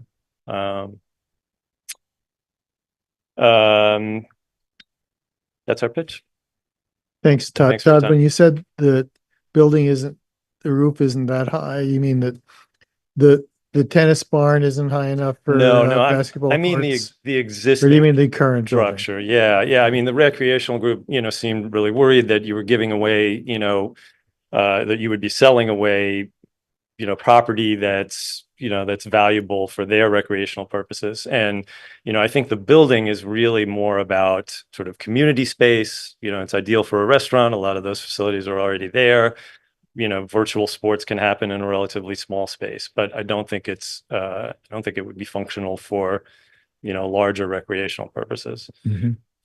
So I think what we want to do up there is really actually very consistent with what, the city's needs are. Okay. Any questions? Mr. Palin. The presentation, I think the idea is a good example of how a city can create collaboration with nonprofits. My question will be about membership. So if it will be a kind of a community center and all our town can benefit from it, I want to see some kind of public hours or city passes, something like that. So you mentioned about membership, but how are you planning to structure that membership? So there will be like different levels of membership. So Yeah. all our community members can be a member, or what are your plans? I mean, those are details that still have to be worked out. I mean, it's like I said, the numbers I think are hard to make work, and just because it's such a big space, it'll be an expensive process to build the structure. We would hope to have I think a tiered membership structure where there would be opportunities for lower income people to get memberships there. Maybe it's something that we could continue having discussions with the city about, that there might be, funds in the recreational fund to help fund those memberships. There may well be grant money out there too, to help fund them. So it's important to us that it be accessible to many groups of people. Yeah, so another question came to my mind after listening to you. I know we are all community members, that you're not coming from other space or anything, so that's why we can understand each other. So is it possible to put something, if we decided to go with this plan, like first 3 years, HUB will provide support to community, that community members can benefit from something like that. So then we can sit down and create ideas how community can use that facilities. Just the brainstorming. So I'm not trying to, throw anything at you, but the general question, is there any possibility doing that? I mean, or will you be like open, or I don't know. I'm trying we are to absolutely open. I would say that the difficulty for us is actually going to be in the early years. Like, that's when it's going to be hardest to make the numbers work for this facility. As we build membership, it will get easier. So I would almost turn that around and say, I wonder if the city could be of help to the project at the beginning. I realize that that funds are very limited, but we'd be talking about something way more limited than building a facility up there or renovating a facility in town. Thank you, because some people were talking about, it will be kind of elitist. Yeah. That's why I was trying to learn, will it be like that or not? Right. Again, we haven't decided anything, but just maybe it might be kind of sound like a details for most of the people. I think it is important to discuss things before deciding to anything, because there must be some kind of low time for all the facilities. So there should be something we can create for public access, city pass, like public art, something we can do. I think it doesn't have to be, people will come and use the facilities for nothing, like 24 hours. But I don't know, a couple hours during the weekend when families can come and like they can have something at the restaurant, right? Walk around and their kids can use or they can use as a family. Again, just like a brainstorming, because in the end, everybody wants to make this as a community based facility. So thank you. Yeah. Thanks, Malin. And in answer to your question, anything we can imagine, anything we can imagine asking for, we can ask for it. And whether they agree to it or not is another matter. I've got a couple of hands up on the screen, Tim, and I'll get to you. Carrie. Thanks. Yeah, I remember that we've had lots of discussions about this in the past, and not every member of city council was part of those discussions. So it is worth kind of, pulling that out, looking at it again on the kind of questions that Palin was asking are questions that we asked before. And I think, so I don't want to try to summarize everything from the past now, but I'll just say that I'm not interested in a public-private partnership with the hub. I'm interested in maybe selling them some land so that they can do what they want to do. But indoor tennis courts don't meet the recreational needs of the city. We've done multiple studies and surveys, and tennis courts of any kind are way down the list of people's priorities for what they want in recreation. And indoor tennis courts are, not even really coming up. So I don't think that there's a compelling public interest to build indoor tennis courts such that we would sell it for less than it's worth, such that we would sacrifice our future possible use of the property. So all those things, I'm not really interested in compromising all of that stuff, but it's a big piece of property up there. There may be a spot that could be carved off and sold to a private enterprise that wants to do whatever they want, including build indoor tennis courts, which I'm sure some people would love, and it would be great to have. And it would be great to have the property back on the tax rolls. I'm all for that. But I don't even know what public-private partnership means exactly and what it would mean in this case. And I don't feel convinced that this would warrant something like that. So I would like to keep the conversation to, are we interested in selling part of it? And then key to that is, are we ready to let go of that building? Because the last study that we had recommended using that building, saying it was actually in good shape, and we're going to do some recreation up there, then we might want to not completely raise the building and start over again. So we don't know about that yet. So I think those are some of the questions that have to be answered. Thanks, Carrie. Could I speak to that? Yeah, I'll let you answer that question, but keep it kind of short because you're kind of jumping the queue. And introduce yourself. Use of the. Would you please introduce yourself? Sorry, not Nat, everybody knows you. Oh boy, Nat Winthrop, co-chair of the hub. The current building that Steve Ribellini has put an offer up to buy, to the extent the hub uses that, and remember, it could also be used by the city, it could also be used for daycare. But the part that the hub use would be open to the public, community space that includes virtual sports and a restaurant. It would not be exclusive in any way. So in terms of the sports barn and the tennis piece, that would be on 2 to 3 acres adjacent and would be totally privately funded, and would leave at least 15 acres out of the, no, I'm sorry, 9 acres for the area that has been designated in the master plan for recreation. So I don't think it's inconsistent with your concerns, Carrie. Thanks, Nat. Adrian. I just wanted to just learn a little bit more about the sports barn.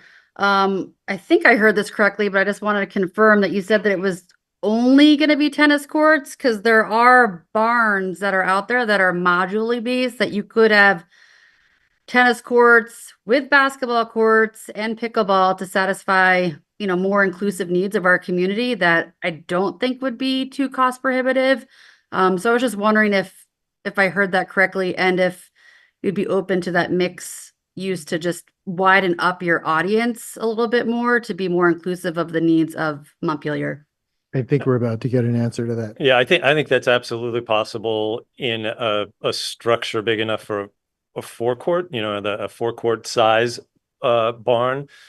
There's no question. If we have to, for financial reasons, start with a two-court structure, that becomes difficult. And there are pros and cons to each of them. Obviously, the cost of building a two-court structure is much lower.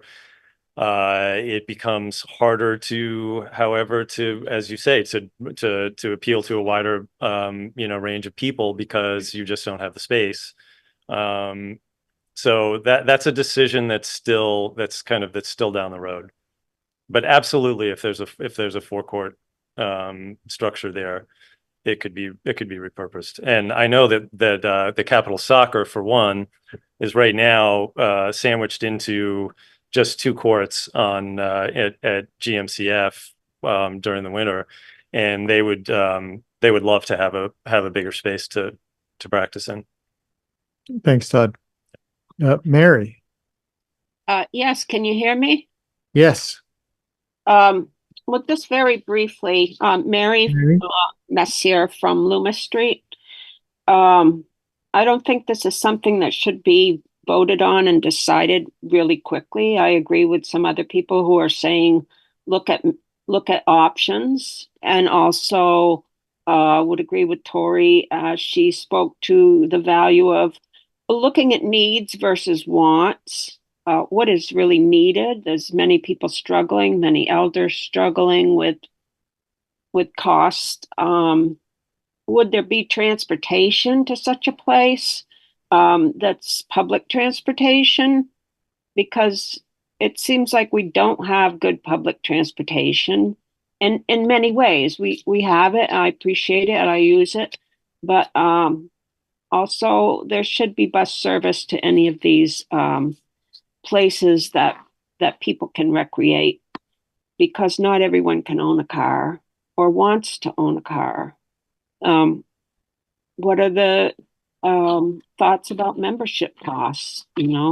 There's just so many questions about this that I think it's really logical not to jump into something like this, and to think a lot further on this. Thank you.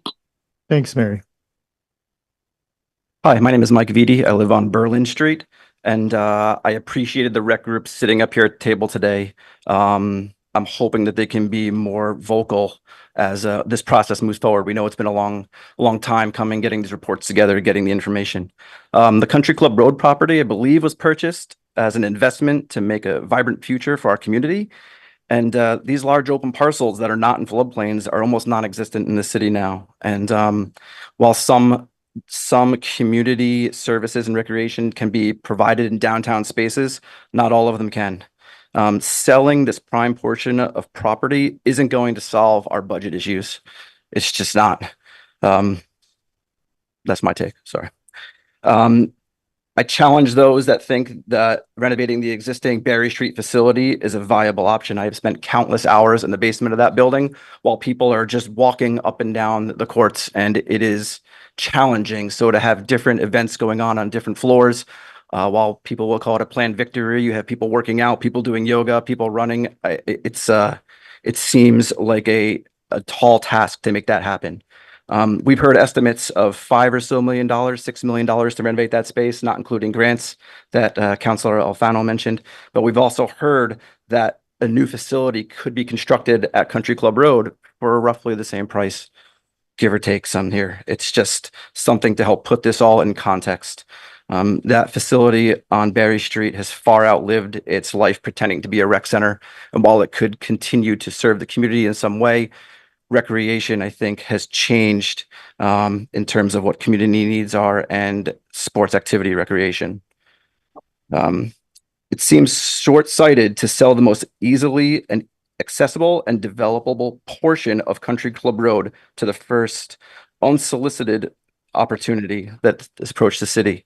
I appreciate their need for a space. I understand that the Green Mountain Fitness is closing their courts, but I feel like there could potentially be more diverse opportunities there in terms of space and services provided.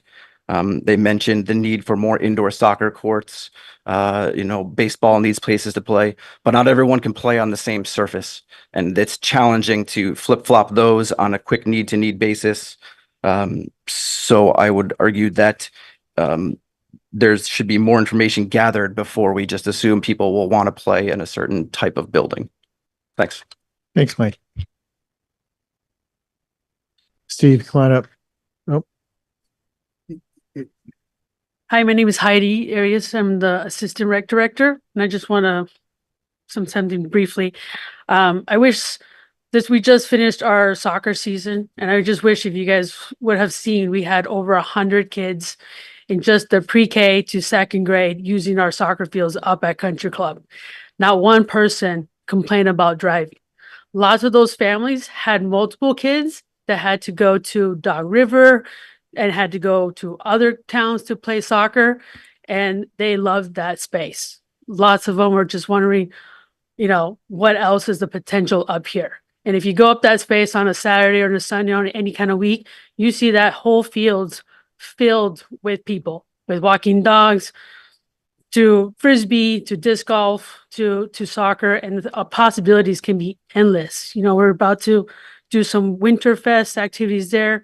So I hope that you think about that. And also those pre-K, the second grade, right now that we're entering for basketball, we have no space for them. So those 100 kids that are playing soccer can't really play basketball.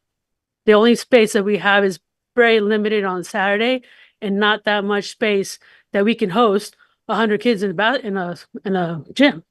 And so that's really sad to see those sports not be able to grow. I did want to talk about a little bit about the tennis. We have tennis for youth for several years here. Scott Barker has been our tennis academy coach that has worked for the city for way over 10 years. We do have a strong thing for kids playing tennis. But as you go to a high school, it's not the most popular sports that they do. We have a very strong soccer, basketball. I coach varsity girls basketball at the high school. So I also know the needs of the gym. And believe me, when I have practice until 9:30, 10 o'clock at night, I can tell you that those gyms are full and there's no space for us to even get into an open gym for our athletes there. So as we go through, we are in need of space. We don't have any space to create any more programming. So we are excited for the possibility to have that a little bit of space up there so we can grow as a rec department. It's amazing how we can bring the community together, not only with programming, but also in emergency, situations, as well as being a bigger place for an emergency, situation there.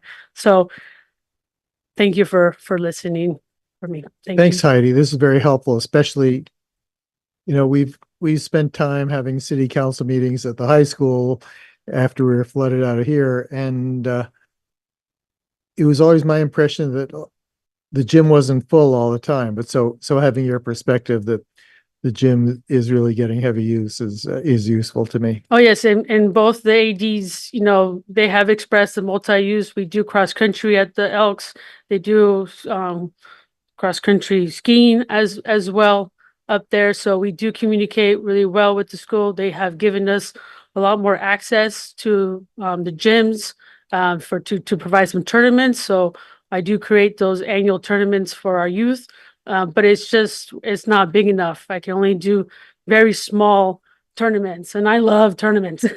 So the capability is endless, and we just don't have the gyms to do that here. And so we want to create, and so having that ability makes me very excited. So thanks. Rebecca. Hello. Um, I want to speak on behalf of my two kids who are here but are nervous to speak for themselves. I just want to reiterate what Heidi said and what Mike said. Um, the building, the space, the 2 or 3 acres that you're talking about, is one of the only field spaces in Montpelier. I would really encourage you to go up to the VCFA College Green and walk around up there, and imagine playing soccer on that field. That is, it's a great size field, but it's essentially an ant's hill. It's all sand. It's a really tough field to play on. Jog River Field gets flooded. It was not usable for the spring. The Elks Club has, my son was plays soccer there, and the middle school ultimate frisbee team practices there. When you look at all the fields at the high school that are constantly in use, the Dog River fields and everywhere else, there's very little field space for our capital city. It's pretty pitiful. You go to any other town and they have beautiful fields that they invest in and they put real resources into, and people come to them. There's tournaments. There's all sorts of huge amount of activity that comes through those just plain soccer fields and ultimate frisbee fields.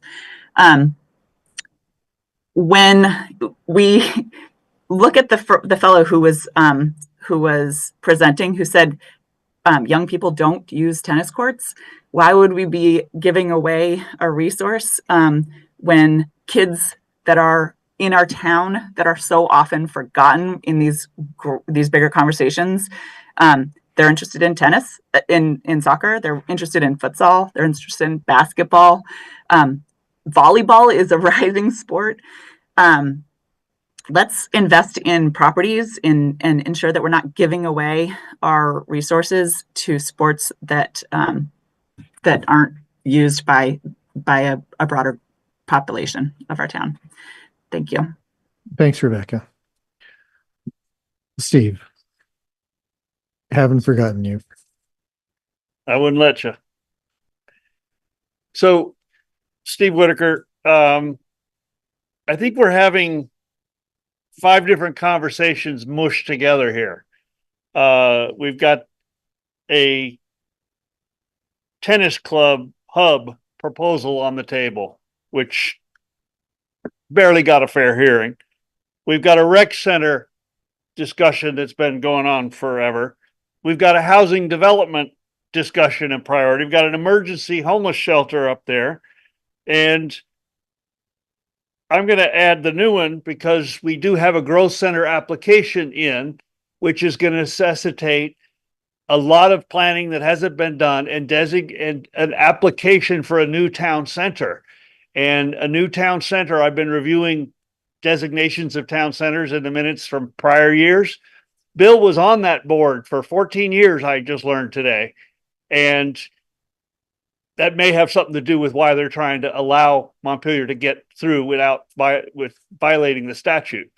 But town centers are designated by their civic buildings. They had real problems with a public-private partnership and a private commercial interest pretending to be a civic building in one of the town center designations. So this stuff needs to be really thought through and done in a careful process. We cannot afford to foreclose our options at this point. The due diligence, the engineering due diligence of what that land, that property can support in the way of housing units, detached housing units, clustered housing units, high-rise, multi-family housing units. That work has not been done. We don't know what are the prime ag soils, what are the geology issues, what are the water stream flood issues, that until we completed our due diligence and the transportation costs, the costs of new roads or bridges. I know Steve Ribellini mentioned that if we had that 7 acres that he has, maybe we could craft a road switching back down the hill from there. But my point is that all that work that was supposed to be they were the next step recommendations in the White and Burke report, has been on hold. No RFP has been issued for any of that engineering. And I'm shocked that we continue to barrel forward towards seeking a developer to start building some high rise before we know what other housing besides some high rise is going to be able to be accommodated. But the membership model, I guess that whole discussion, I don't see, if I'm reading the room, there's no support for selling. Before we know what else we have to work with, we're not ready to sell the most prime piece of the property. So it's nice that I'm the first one to get timed and for some of these long run on. So we're kind of pitting housing versus recreation the way we're going about it. We need to complete our due diligence so that we can assess how much housing and how much recreation. But I don't think opening up rampant recreation is going to peacefully coexist with people who want to invest in private homes. So anyway, there's a lot of, we also need a new town center is going to need light industry, worker space. So it has to be, and it's a retail, a general store, and a civic building, like a remote version of this, so that people could participate in these meetings from there too, without having to drive into town. That kind of planning hasn't been done, and it should have been done before we applied for the growth center. That comes up next Monday. So right now we've allowed farming, agriculture, the feast farm, frisbee golf, a homeless shelter, and soccer. And we need to untangle and get our due diligence done on what's the carrying capacity and what are the investments that are going to be required. We may still have to sell it.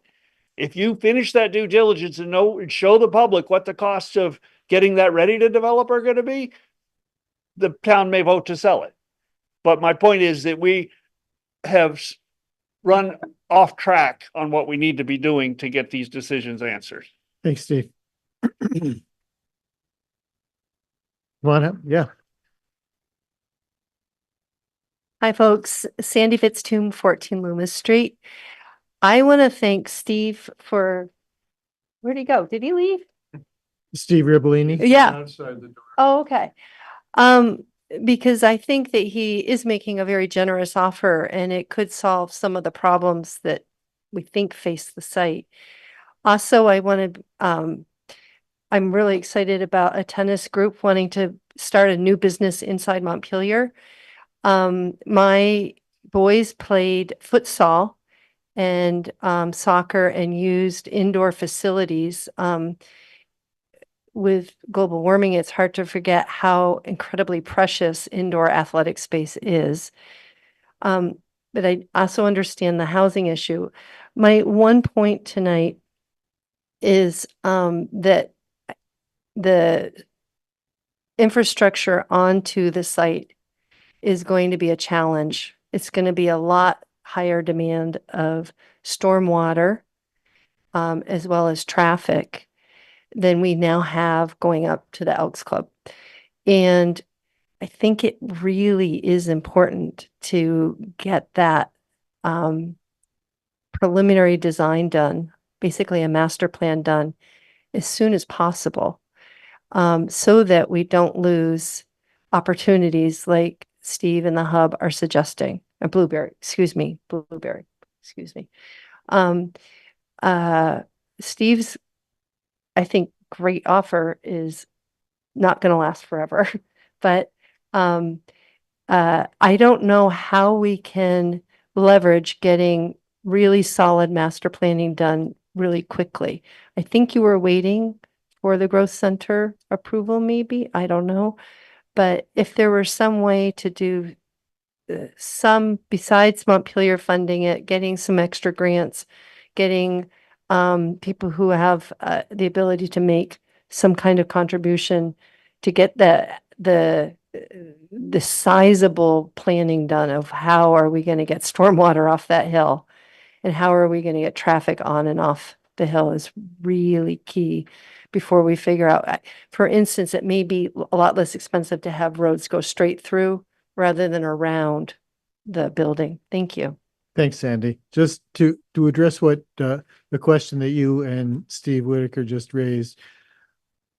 I couldn't tell you the date, but a while back, the council voted on a plan, a stepwise plan, rezoning, growth center designation, TIF application, and then doing engineering study. And we've done the rezoning. We've got a growth center designation. We're moving forward on that. And so you're right. That's all stuff that needs to be done, and that is in the works. Yeah. That too, because there's a lot of information flying around here. See if I can put some organization to it. Don't know where to start. So I think first is that the initial process, the initial public process that we did, said housing and rec, and the conceptual plan lays out the two different areas. So when we're talking about rec, we're talking about the area for rec. When we're talking about housing, so we're not really talking about meshing them. Now, housing could potentially be on the rec area, especially if we built a new building and had upper floor housing, but we've been looking at these on parallel tracks. So talking about the rec area tonight isn't preventing us from talking about the housing area. So that's one piece. Number two, we did put out a request for proposals for qualifications for a bunch of engineering firms earlier in the year. We have some blanket openings, and we are actually working out the final details on contracts to do all that design. Could be before the council as soon as the next meeting, maybe. I don't know where we're at. I'm kind of trying to catch Kurt's eye to see if we're close, but I know it's happening.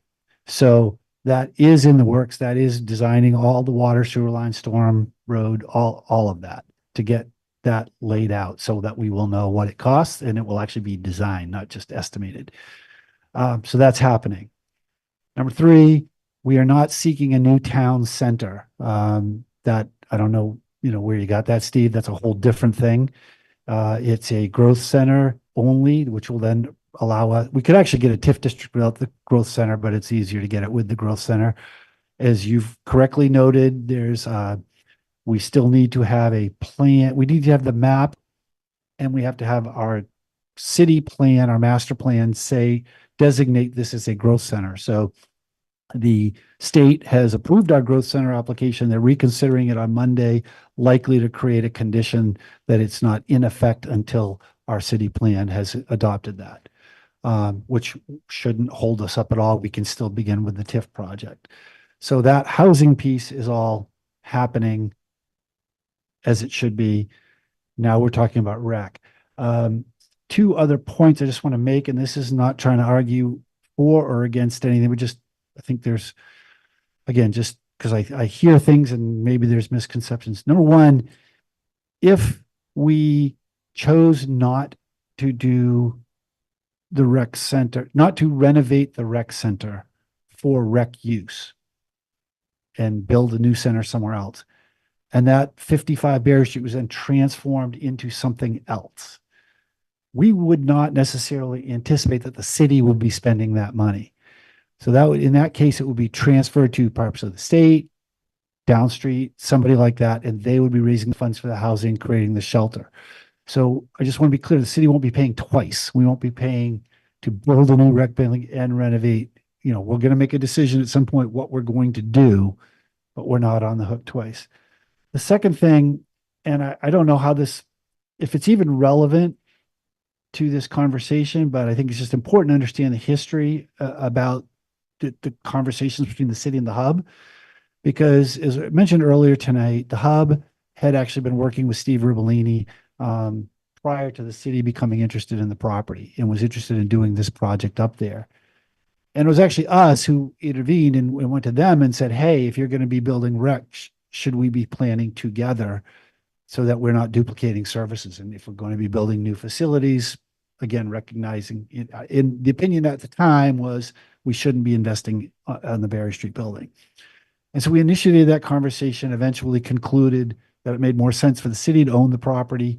So we went forward. The hub folks actually supported the bond, which, I suspect they've regretted, because we've had, public process since then, which has held up their their decision making. So I think that is why they were one of the stakeholders as part of the Power Wellness program, and why they recommended that we see if we could figure out something that allowed them to do what they're doing and still keep the city's options open. And you know, again, I had the same question somebody else asked us, could it be built to also include other facilities? Could we, I have a zillion ideas, which I won't share with you all out loud right now. But anyway, I just wanted to bring some perspective to all of these conversations, because I know some people are jumping in at different times. May have nothing to do with the outcome of what the council decides to do, but it's good as things get thrown around in a meeting, it's good to sort of understand where things started. Done my speech. Thanks, Bill. Where we are right now is we're not at the point of making a decision yet. And I am conscious of the need to respect people's needs for breaks. And so we usually take a break at 8:30. I'm going to take the break now, give people a chance to, maybe especially members of the council, to think about where we should go with this, and we will reconvene at 8:51. In that meantime, I will be talking to Bill to see if there are things that we should jettison from tonight's agenda, because it's already looking like a late night. So see you back here in 10 minutes.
the agenda. We are taking item 13 off for settlement agreement, discussion of settlement agreement on the set of tax assessment appeals. So that will be taken up another night. We have a strategic plan quarterly report that is in the packet, and we're not going to take time to discuss it tonight. And if council members want to have time to discuss it after they've reviewed it, we can set that up for another meeting. And what did we decide about? Okay, and we will take off the tax stabilization policy, item 9, for another night.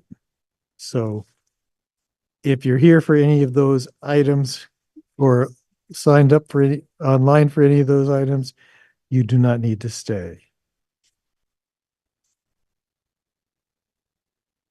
All right, folks. Part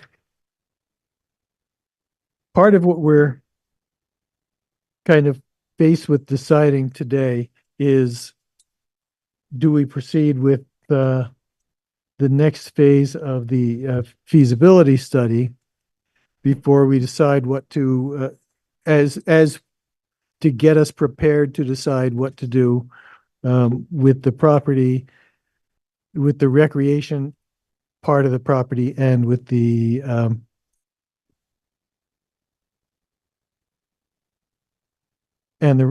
recreation planning. We could get into all kinds of things like, are we going to sell part of the property to the hub or anybody else? But I don't sense that we're in a position to decide that, or at a minimum, I don't sense we're in a position to vote yes on that. But I'm interested to hear what other council members have to say. Make a motion that we not continue with the second phase of the feasibility study at this point until we decide how we want to proceed with this property. And if we're going to have a continued city presence in terms of recreation facilities there, we certainly will have paths and fields and other recreational opportunities. But if we're going to be building capital projects, then this would be appropriate. But at this point, I don't feel it is. So that's my motion. You don't need to make a motion not to do something. We wouldn't do something unless you formally approved it. We're not going to go ahead with this unless you vote to do it. So you want a council vote to say yes or no? If you don't vote yes, then we won't do it. Okay. So it's, you know, I mean, we'll hold. So you want me to make a motion to do it even though I don't want it? No, no. You don't need to do anything with it. You don't need to do anything with this. I think it's just, we're just want to know how you want to proceed. And if that's not it, then we don't need to. That's not what I want, but I don't know, But if you make a motion, you're still allowed to vote against your motion, but Yeah. you don't have to do I have that. done that once. Yeah. So, Well, I'm looking at the, and if I understand it here, phase 1 of the feasibility study, we've done very little part of that, right? The first 3 lines or so. So consumer market research, just strategic partner research, segmentation, demand projections, price acceptance. I mean, wasn't that all part of Ballard King? I mean, which we just barely did. So I mean, I guess I agree at the moment. Let's wait and see if, you know, how much of this we really need. And I mean, I hate to keep postponing stuff, but it just seems to me that we have some of this information. Maybe it's not all completely up to date, but let's wait and see.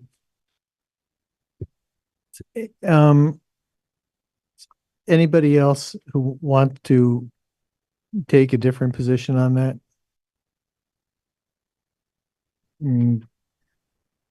Looking to council members who are participating remotely, if anyone wants to be heard. Adrian. Can you just explain what you all just said again? It was a little confusing. So what are we? So Tim was going to make a motion in the negative to not do something.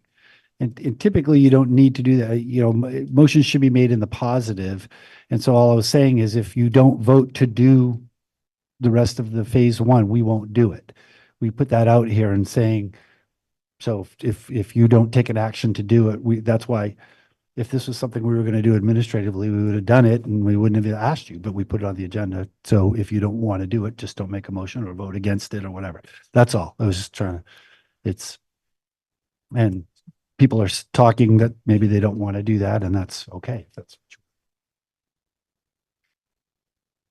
And so then if we decide that we are not going forward with this feasibility study, then the next question is, well, how do we decide how to proceed? Two questions. One, I talked to Bill at the break. So it sounds like if we sell any piece of the property at any point, we technically don't have to do an RFP, but it seems like good public process if we're going to do this, to do that with each phase, if we intend to do it, to allow potential bids.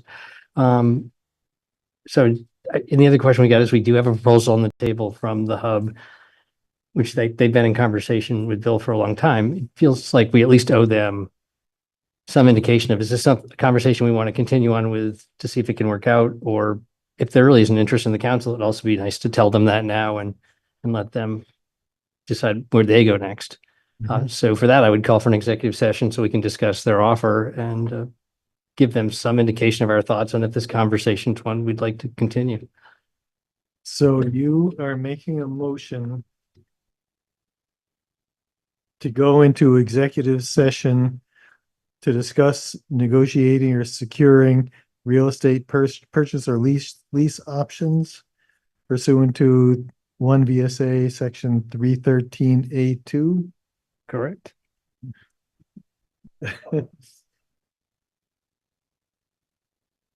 And in the alternative, since we're not, this isn't, well, is there a second to that motion?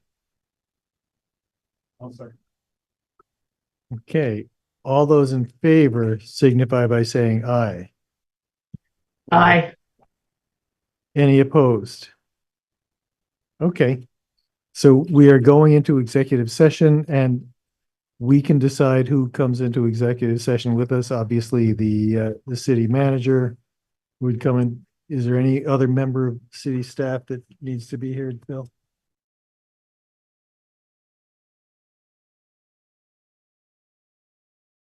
This one, thanks. Okay, so we're in here? I think Katie's on this one. She's okay. Okay.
All those in favor signify by saying aye. Aye. Aye. Any opposed? All right. Next, Tim, do you have a motion?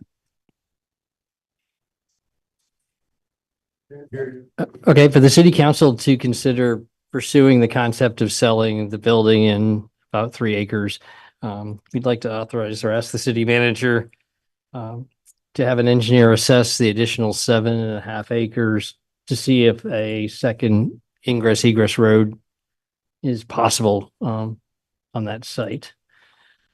Because that does impact. Right.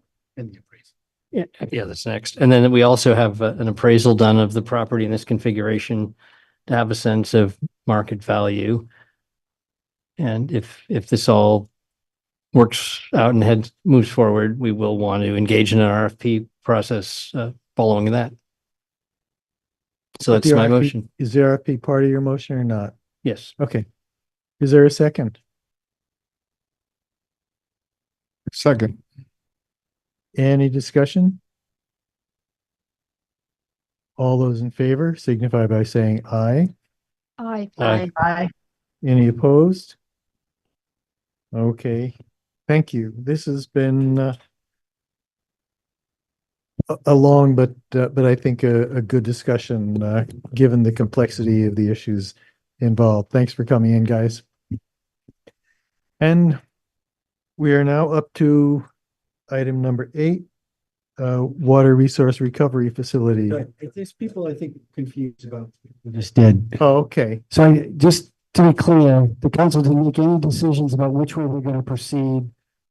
We simply said, let's find out what the real value of the property is and find out what value is so that we are better informed to make a decision. And if we do choose to sell it, then we're going to follow an RFP process. I don't want people, I just want to be clear about that. They didn't say they were or were not selling anything. So It didn't say no or yes to anyone. Yeah.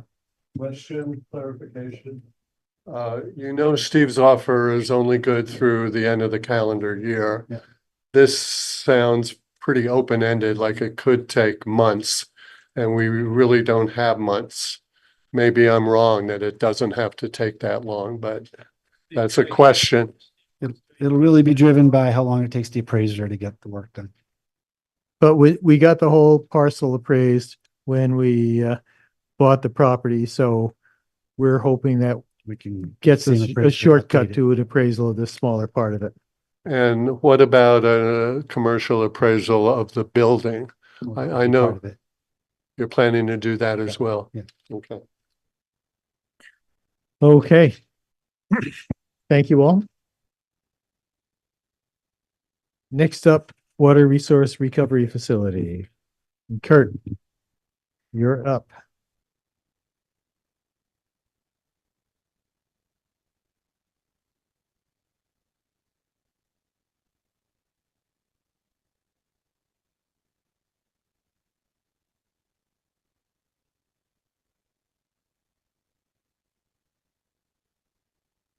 And you're going to show us some pictures up here, right? Yes. Yeah, for this, I think we should. Is there, I haven't noticed. Could we do just these middle lanes? We can. Yeah, is that what Steve thinks? Right. What's it? Right, he's not. I think Steve thinks. It seems like it might be.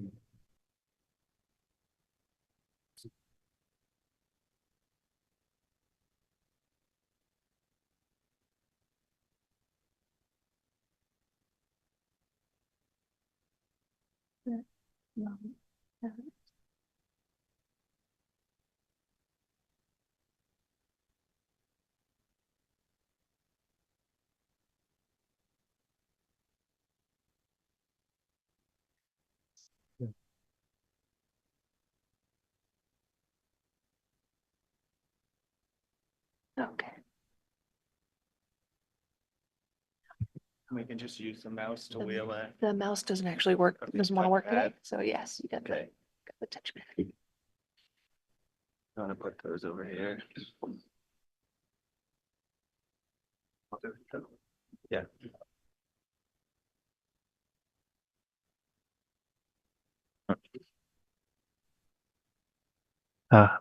Good evening. I'm Kurt Modica, Public Works Director.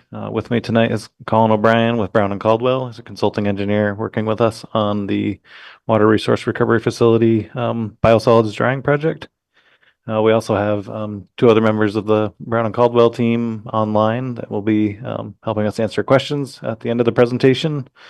Diane Nascimento and John Ross are on as well. So just the topics that we'll be covering tonight. We'll go through background of the project, when what is really driving the work for the biosolids dryer, as well as the other upgrades at the plant. The project status, construction cost estimate and schedule update, a funding update, and then the next steps. Okay, we'll go through the project background. Kurt, some of the drivers.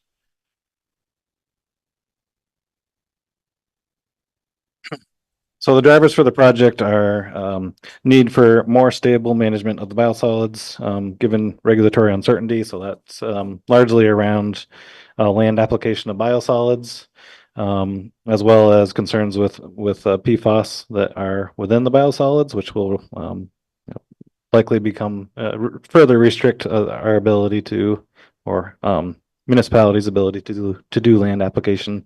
Currently, the city does landfill all of our biosolids. Also, we have we've had odor complaints, and we also have a notice of alleged violation, so a permit violation on odor issues coming from the plant. The project also addresses goals for energy reduction. And the last piece of aging infrastructure that was not done in the previous upgrade is the secondary clarifiers. And then an adder, something that was added to the project sort of midway, was upgrades to the ultraviolet disinfection system, because the ballast cards, the controls of the equipment is no longer supported or manufactured.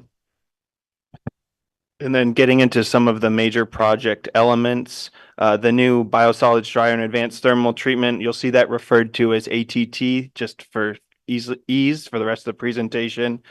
The relocation of the waste gas burner and generator, which were additional projects add as we developed into more detailed design, HVAC modifications to reduce energy consumption, the odor control system for headworks and dewatering in response to the NOAV received by DEC, the secondary clarifiers upgrades, including new mechanisms and effluent launder covers, return flow pump station for side stream flows from dewatering building and new dryer facility, which is another new project element that occurred as we dove into detailed design, the hot water loop additions evaluation, and as Kurt mentioned, the UV equipment upgrade, which is going to be added in the next design milestone.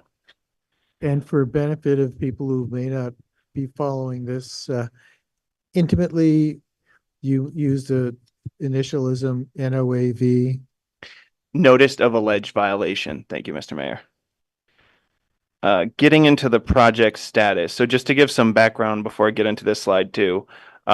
Spring of 2021, the city began a feasibility study as a PER, preliminary engineering report. Fall of 2021, recommendations from that were presented, given concerns on PFAS in biosolids, as well as increasing tip fees, disposal costs that we're seeing across the region. In spring of 2022, a bond vote was approved, from then which USDA RD funding was secured for the project in the fall of 2022, which allowed the engineering to begin subsequently, and that's where we are today presenting on these updates.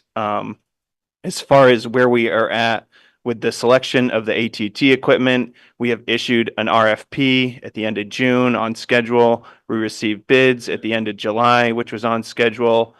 And we had prepared a draft pre-selection made by early September. And those of you that have looked at further slides, you'll see that the cost came back significantly higher than we originally anticipated. And that's why we're here today to check in with council. Our selection criteria and the ranking of the two qualified vendors that submitted, Bioforce Tech Corp was the selected vendor.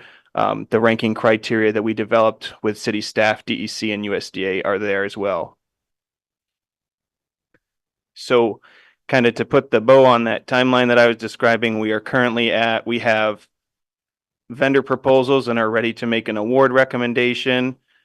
And we have a 30% design that is complete on all the other project elements. And that updated design also includes construction cost estimate, which we will talk through in later slides. To give some visual representation of what we're talking here, working clockwise, the relocated waste gas burner from the bottom left, that was a new project element that was added, given the siting and the expansion of one of the facility buildings needed to accommodate the equipment. The dryer building max footprint, so that increased from the PER phase. The secondary clarifiers, that was included in the original scope. The dewatering OCU stands for odor control unit. The UV replacement, the relocated generator, which was a new addition. The return flow pump station, a new addition, and the headworks odor control unit.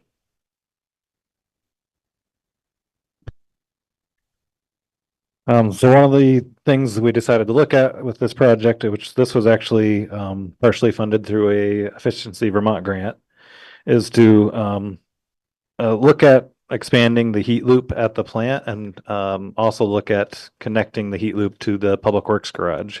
So what we call the barn at the Public Works garage, which is just adjacent to the wastewater plant, has a very old oil furnace that needs to be replaced, and the city's actually passed a bond to construct a pellet boiler to replace that old heating system. But as part of this project, we decided it made sense to look at potentially connecting those two heating systems. So most of the buildings at the wastewater plant are on a hot water loop. So there's several boilers within different buildings. As well as the main dual fuel boilers, which can run methane or oil. Those buildings are all connected in a hot water loop. There's one building that is currently not. It's called the chemical building, which is sort of halfway to the garage, and then potentially the new building for the dryer unit. We'd also looked at connecting that. So Brown and Caldwell conducted an evaluation looking at the life cycle cost of the equipment, life cycle cost of the replacing the boiler at the garage, and sort of looked at all the different alternatives, and also ties in well with potential added needs for the dryer unit under one of the options that we'll be discussing later on.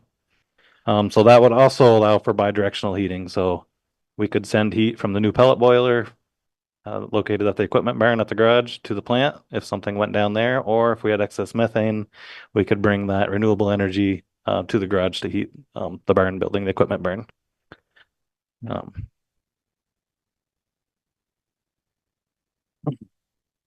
So just a little more in depth on what the different scenarios that we looked at with the heat loop. The base case was sending biogas to the dryer building only. So we're going to construct a new building to dry the biosolids, and that building obviously is going to have a heating demand. So that's sort of the lowest cost extension of the heat loop. And then we also looked at running it to the chemical building as I described, which is sort of the one existing building at the facility that is not on this heating loop, has its independent oil boiler at that building now. And then the scenario 2 is looking at going all the way to the garage as well as the chemical building. And then if we a second step back and looking at it without the dryer is just sending it to the if the council decides not to go forward with the dryer, then there's an option to go to the garage and the chemical building. So the conclusions of that study, so there's a technical memo available that's really specific to this analysis, is that the dual fuel boiler, which can run the methane, that's existing at the wastewater plant in the dewatering building, it does have the capacity to feed and serve or heat all of the buildings within the wastewater plant campus. And if you look at the life cycle cost by bringing it out to the garage, it's competitive as opposed to installing a standalone pellet boiler at the garage. And the capital cost of extending the heat loop all the way to the public works garage is approximately 650,000.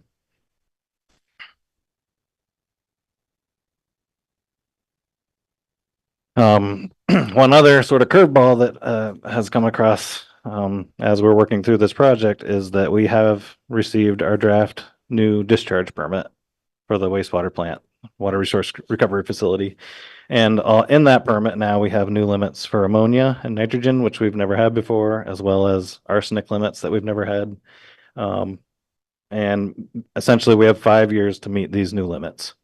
And so we are, incorporating potential treatment methods to ensure that we're going to meet these limits within this design, or at least we haven't actually designed those components because we don't know the scope of the dryer project at this point with certainty, and we're only at 30% design, but that's just another factor in how we advance this project.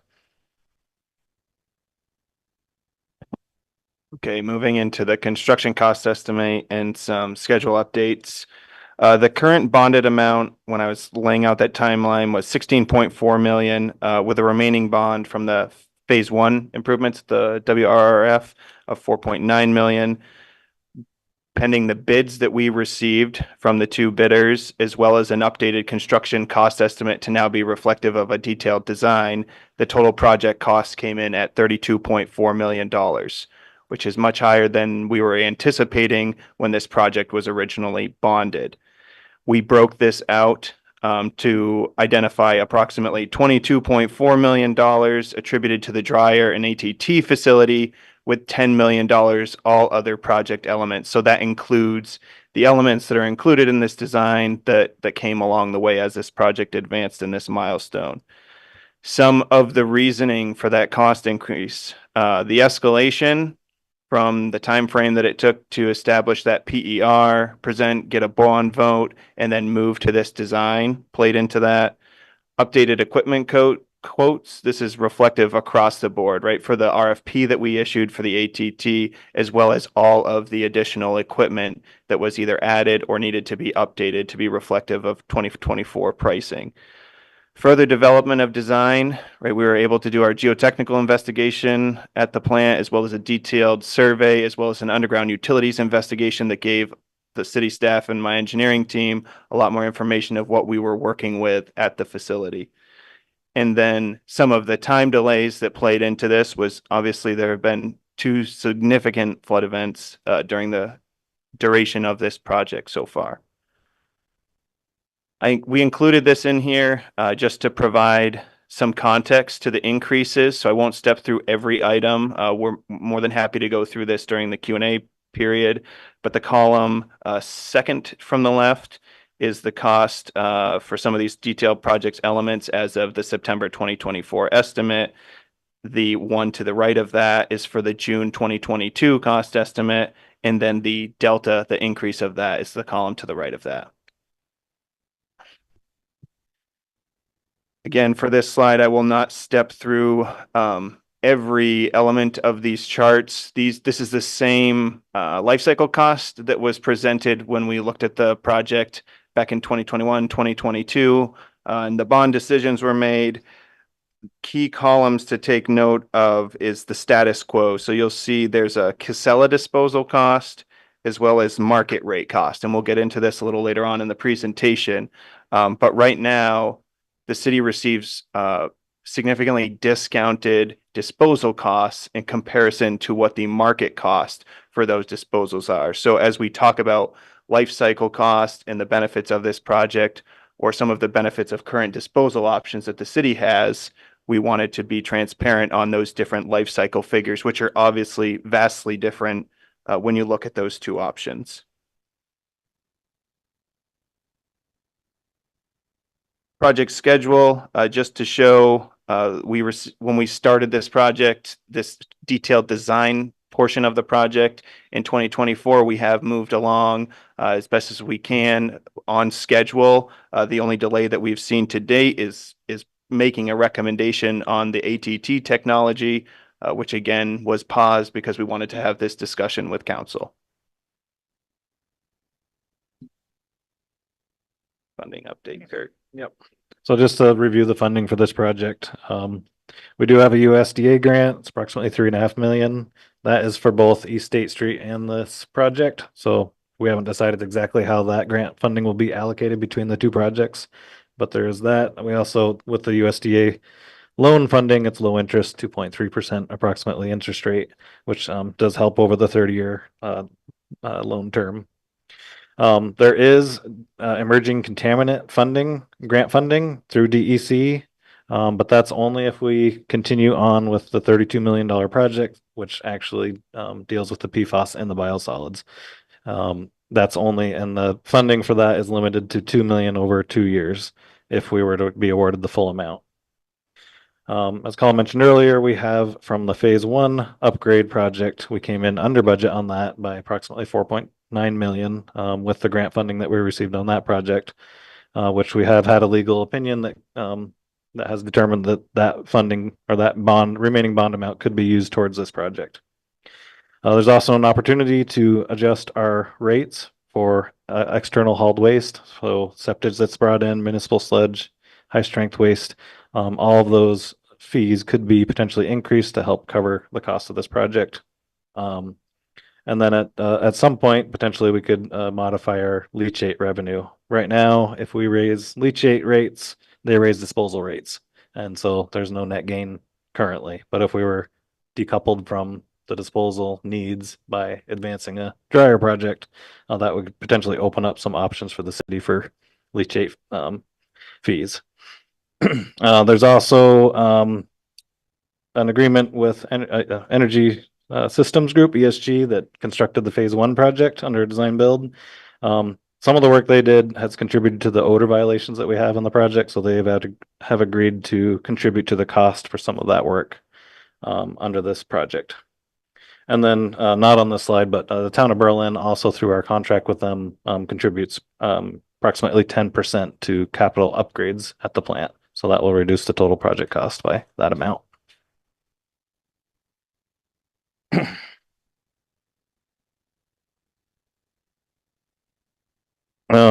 And so some of the things that will help guide our decisions on how to move forward. One is our new permit, as I mentioned. We have new limits, and we need to take that into account as we look to advance this project. We need to consider the volatility in biosolids disposal. So right now we have a really cheap price because we take leachate. If that goes away, we're gonna go to market rate, which is about $100 per ton more than what we pay now. So several $100,000 increase annually. And like I mentioned, that is impacted by leachate acceptance. But leachate also has impacts on some of our limits. So ammonia is impacted by leachate acceptance, so we need to consider that as well. And then finally is the city's net zero goals. Okay, and just a little bit on the volatility of biosolids disposal cost that I've mentioned. From what we are seeing with peer utilities in other states in the area, there are currently coming up some bans on biosolids land application. And what that means is the only avenue for the biosolids to be disposed of is to go to the landfill. That is a thing in Maine currently, and Massachusetts and New Hampshire are considering, have not implemented, but are considering those. Currently, Vermont DEC has some draft rulemaking in place where land application or land spreading would be limited to background PFAS soil levels. So sites would be tested, a determination of what the background soil levels are acceptable at a site would be determined, and then samples of the biosolids to be land applied would be allowed or disallowed based on that comparison. So that means basically we can't make it worse than it already is. That is the logic that DEC is using for that. Yeah, as we understand. Now, am I right? I had the impression, Kurt, that we already were sort of assuming not being able to do land application as a means of disposing this. Is that recollection correct or not? Yeah, I mean there are regulatory restrictions around land application. So right now we don't dry at all, and so our biosolids are listed as unclassified. So it would be essentially impossible without doing some sort of upgrade to have the ability to land apply. By doing just a dryer without the secondary, advanced thermal treatment, which is the component that breaks down the PFAS, that could potentially open us up to be able to land apply, but we'd still have to go through the permitting process for that. Okay, thanks. Okay, and Class A and Class B, what we're talking about, these are two different differentiators that EPA and then through DEC administers to determine different level of pathogen reduction with different biosolids projects. So in 2021, for Class A disposal, we received a quote from a local disposal company. Local, when I say, works in the region, is well known, well respected, of $35 a ton. And just on our updated quote for this is only for Class A management, is $55 a ton that meet PFAS screening values. So those screening values that we were talking through would need to be met to get that price. And if they don't meet those PFAS screening values, you're looking at just under $80 a ton. Dewatered cake, and that's where the plant currently is at. Current disposal cost is just under $83 a ton through Casella for the same disposal. And again, just to reiterate that $83 is reflective because the city currently has the ability to receive leachate. It's like a good partnership, essentially discounted cost. Without that in effect, we're seeing costs of about $185 a ton. So that's when we look at that from a capital or an operating perspective, that would essentially double if we had to go with the non-Casella price, the cost that the city spends each year to get rid of their biosolids. Okay. Project moving forward alternatives. So we've identified 3 different options with the idea of understanding this, regardless of the path forward, is a significant capital investment for the city. So we have tried to put forward 3 options for consideration on options to move this to the next phase of the project. Option 1 would move forward the entire project as is, that $32 million figure. Option 2 would move forward without the dryer and ATT. So that is just aging infrastructure.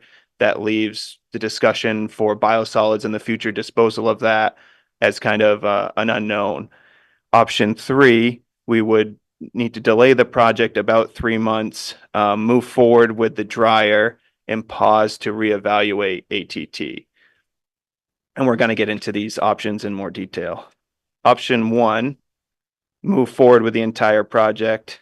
The pros of that, at the market value, the market rates, the non-Casella rates, there's about a 24-year payback for cake disposal costs. It eliminates the use of the waste gas flare, except in emergency situations.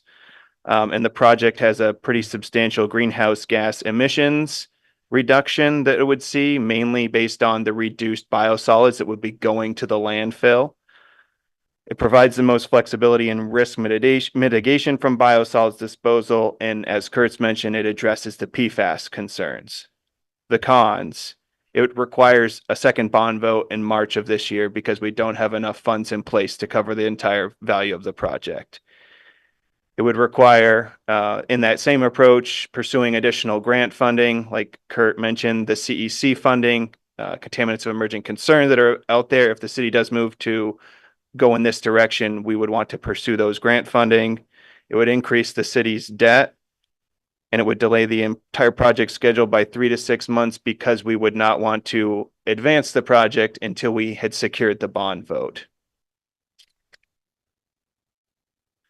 Option 2, move forward without dryer and ATT. So that's just the aging infrastructure items as well as odor control. The pros is it fits within the current bond. There's no additional bonding required, and we would not need to increase the current city's debt. It addresses the odor control and required process upgrades for the aging infrastructure, and it retains the current schedule. The cons is it does not eliminate the use of the waste gas flare. We're going to have additional digester gas production, so that flare would still be used when we are in times that we can't fully utilize all of that digester gas. It does not address the volatility of biosolids disposal. It does not address PFAS concerns, and it additional grant funding could be researched for a future dryer and ATT project. Likely more delays and increased costs if we are to pursue on a second phase, if you will, of that project. Kurt with option 3. All right, so option 3 is to still do a drying project, but without the ATT or advanced thermal treatment, which is the component that deals with the PFAS. That's a high temperature treatment to sort of break apart the carbon bonds within the PFAS chains. So this project is appealing in that, so when we started this phase, we initially looked at combined heat and power, like making power with a generator from the methane, and the numbers just didn't work. And so then we moved to the dryer, and a dryer project fits well because we take in a lot of solids in the summer months. That's when there's low heat demand.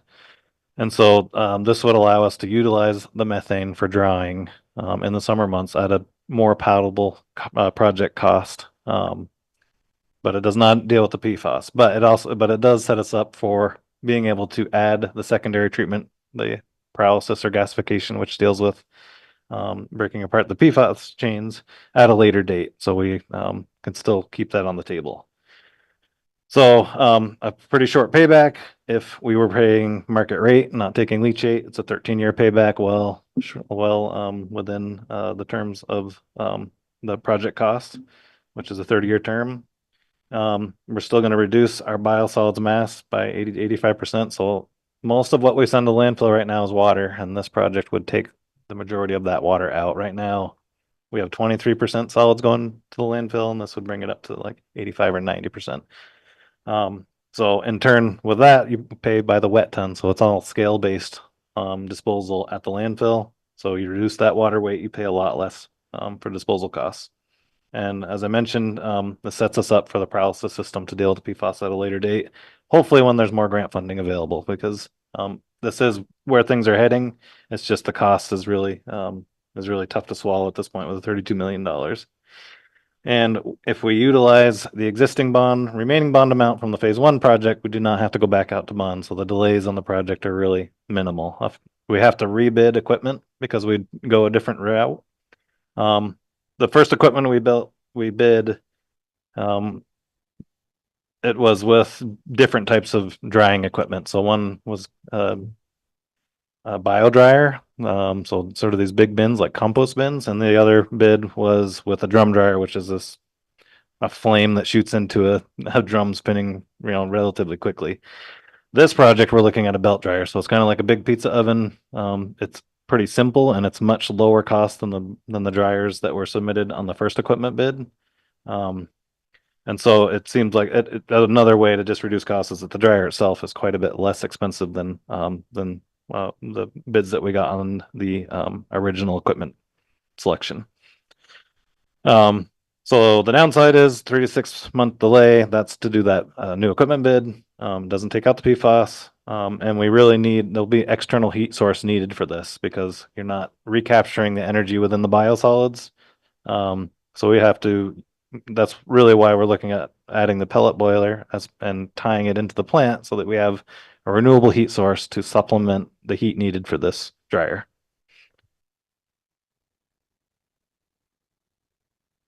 And just kind of like I mentioned, the pizza oven type style, this is kind of a cut sheet of what the dryer would look like.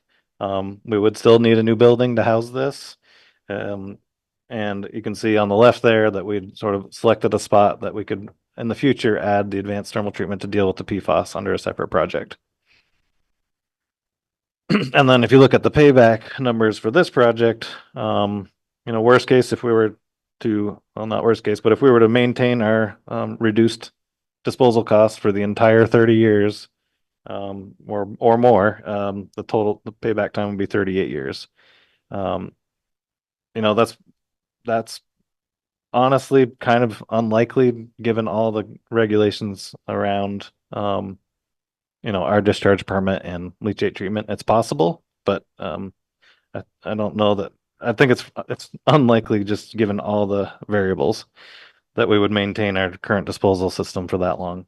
If we don't and we pay market rate, then it's the 13-year payback, which is really a relatively quick payback on a project like this. So with that was just sort of open it up to council questions and, just to kind of close on where DPW and Brown and Caldwell, I think, are landing on our recommendation is to go with option 3, which is the sort of scaled back, just the dryer project as well as the odor control and the other aging infrastructure components. And advance that forward with the idea that sometime in the future we'll be able to do the advanced thermal treatment, which would deal with the PFAS and the biosolids. Thanks, Kirk.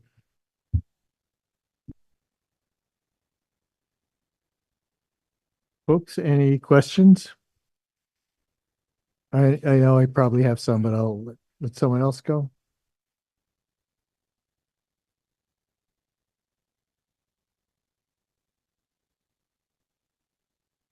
Okay. Let me start out by asking, I don't know as much of this about this stuff as some people, but it kind of seems like PFAS treatment or PFAS and PFAS standards and PFAS treatment are all still evolving. And that would, what we put in now, can we know that it's going to meet the standards that we're faced with 5, 10, 15 years from now? Does that militate in favor of delaying on the drying part of the or the ATT part of the project? So if we're, yeah, I'll call on the Brown and Caldwell expert on this. Are you available to answer that one, John? I am. Hey, Kurt, everybody. So it's a good question. There is still a lot of evolving science around PFAS analytics and detection, not to mention what's going to be regulatory acceptable from a permit standpoint. So right now, all the state agencies are waiting for the US EPA to finalize a risk assessment, and that's expected at the end of this calendar year, and that's going to provide guidance. And so that will relate to permit regulations in the solid phase for biosolids land application, and then also the gas phase. So what we do know is that the technology that we're talking about, the thermal drying, it's a precursor to the advanced thermal treatment technology. And there are studies and what by the EPA to investigate its ability to meet limits if they were to occur. And what they find is that what happens is when you put the dried product into the advanced thermal treatment, you do thermally desorb the PFAS. So it transfers into the gas phase. So what you're doing is you are carbonizing the biosolids into like a charcoal, into a biochar.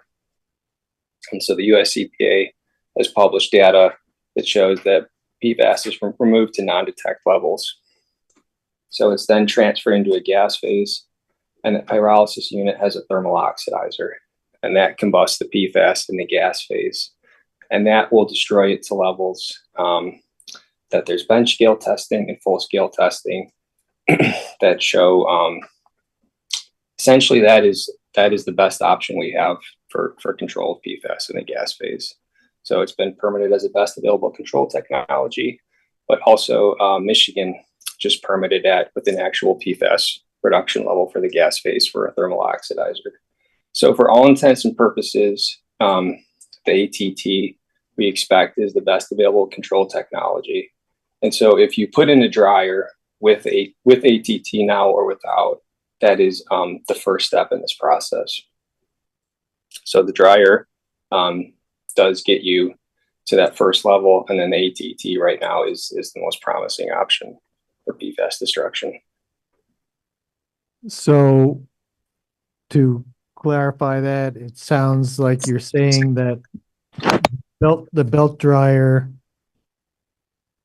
at a minimum would not be incompatible with the future installation of the ATT, and it probably contributes to it being as effective and ready to turn the ATT on to address the PFAS in whenever we decide to do that. Is that accurate? I agree. Thank you. That's a good way to put it. And that's why we, in the layout, I think for option 3, you'll see we tried to show that at least a future pyrolysis unit could fit on the site. Mhm.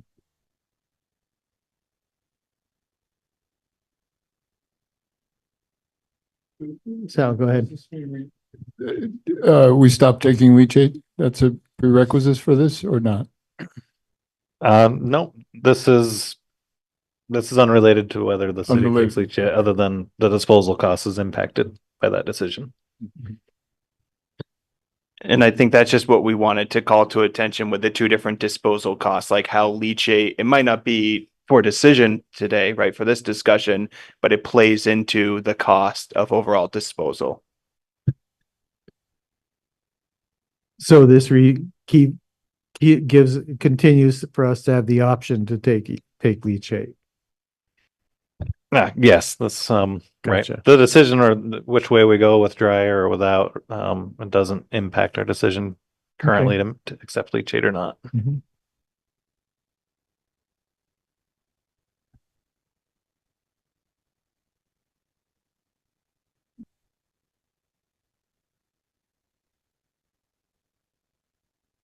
And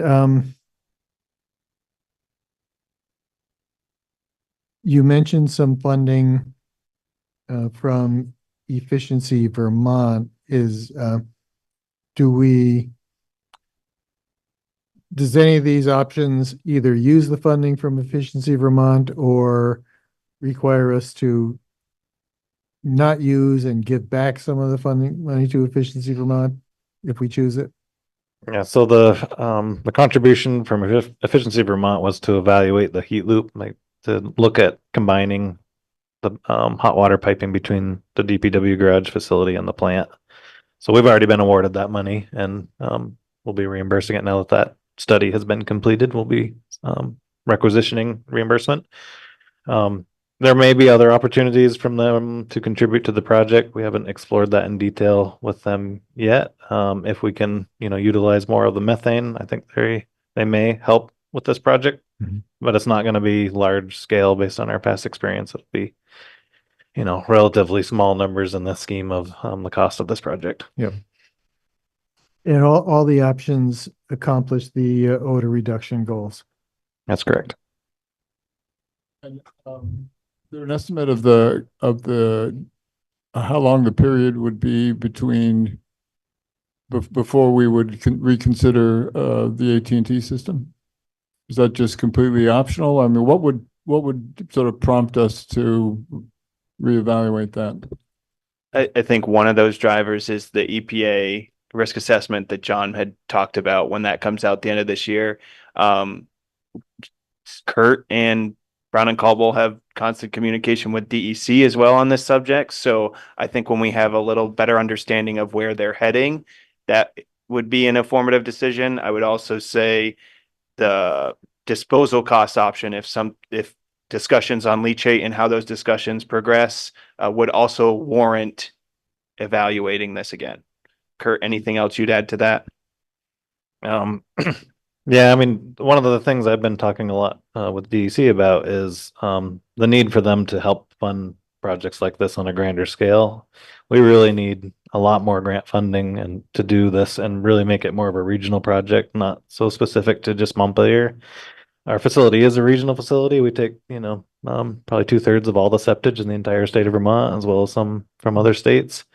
And just really trying to encourage DEC to see this project in that fashion, and that we're trying to solve, a PFAS issue that is well beyond Montpelier.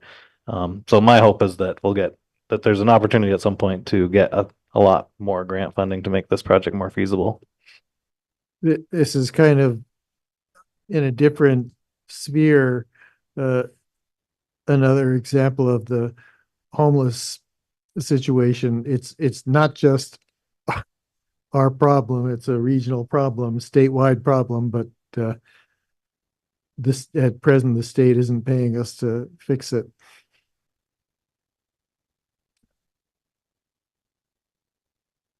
Yeah, the 2 million available currently for the emerging contaminants is just, it's not enough to make the numbers on this project work with the advanced thermal treatment at this point, in my opinion. But if council decides to advance it now, we can, and we can rebond, and we can advance that project if you want. So what, is there any serious reason for us not to go with option 3? This all sounds to add up to almost a no-brainer for option 3, but that's probably because I don't understand the issues enough to be clear on it. Is it a real clear case that 3 is the way to go? I think so. If you look at the potential volatility in our disposal costs, this gives us some assurance, right? And it's also the first step in doing the full treatment process. So yeah, to take risk management for the cities and our future costs, I do think it is the right choice to advance option 3. So go ahead. Under the current figures, what is the broken out cost of the AT&T?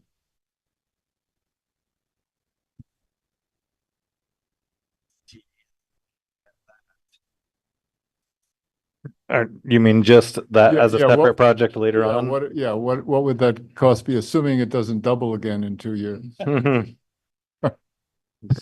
So the dryer and ATT facility is 22.4. I would defer. Diane, do you have figures in front of you of just ATT?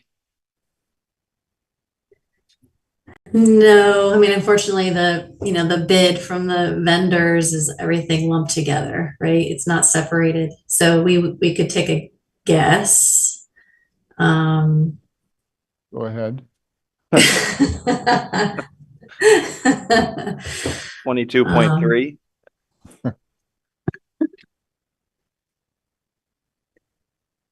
I mean, it's definitely less than half, I think, but I mean, John, you probably have a better guesstimate than I would. Yeah, so what makes this difficult, the equipment itself for the pyrolysis, essentially it's a package plant. The equipment cost itself is about $3.5 million. And then oftentimes by the time you construct it and you account for that building, it's about double, right? So what makes this difficult is that a lot of the reason that our costs escalated so much is because the building to house the dryer and the ATT, the site work, it was additive, right? And so, essentially right now with the high level estimate just for that belt dryer facility only, it's a substantially smaller building.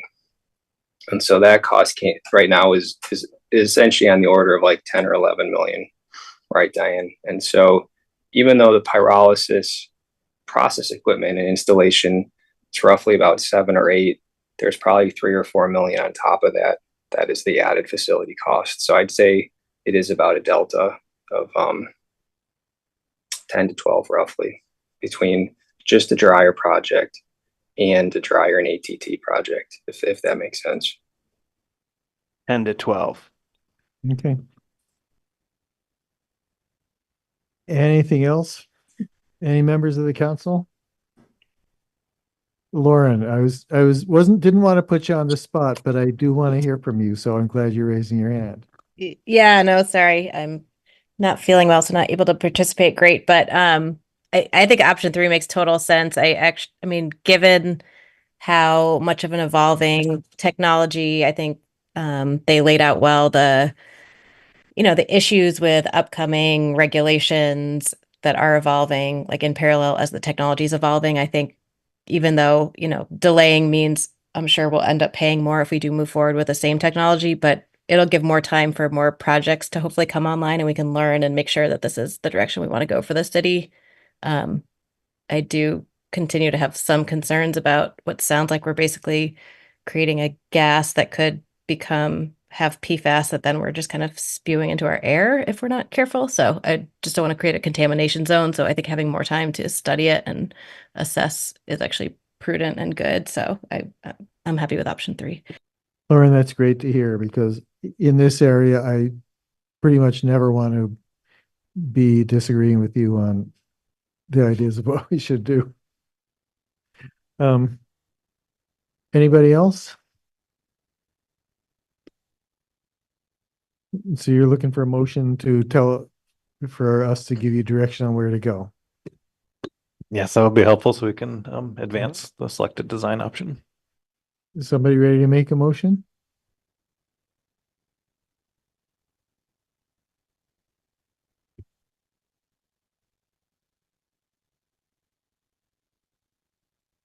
Although we approve option 3 as proposed and recommended by Public Works. Is there a second? Any further discussion? All those in favor signify by saying aye. Aye. Any opposed? Okay. Thanks. Thanks, Lauren. Next, we're up to item 10, development agreement. Josh and Mike? Or just Josh? Josh Jerome, Planning Department. I know tax stabilization has been kicked. It's really late. I think we should probably just kick the development agreement because it's something. Gabe, I already talked to Gabe. He's okay with that. And I don't think anybody has, the energy to really get into the set at this point. Works for me. Thanks. So.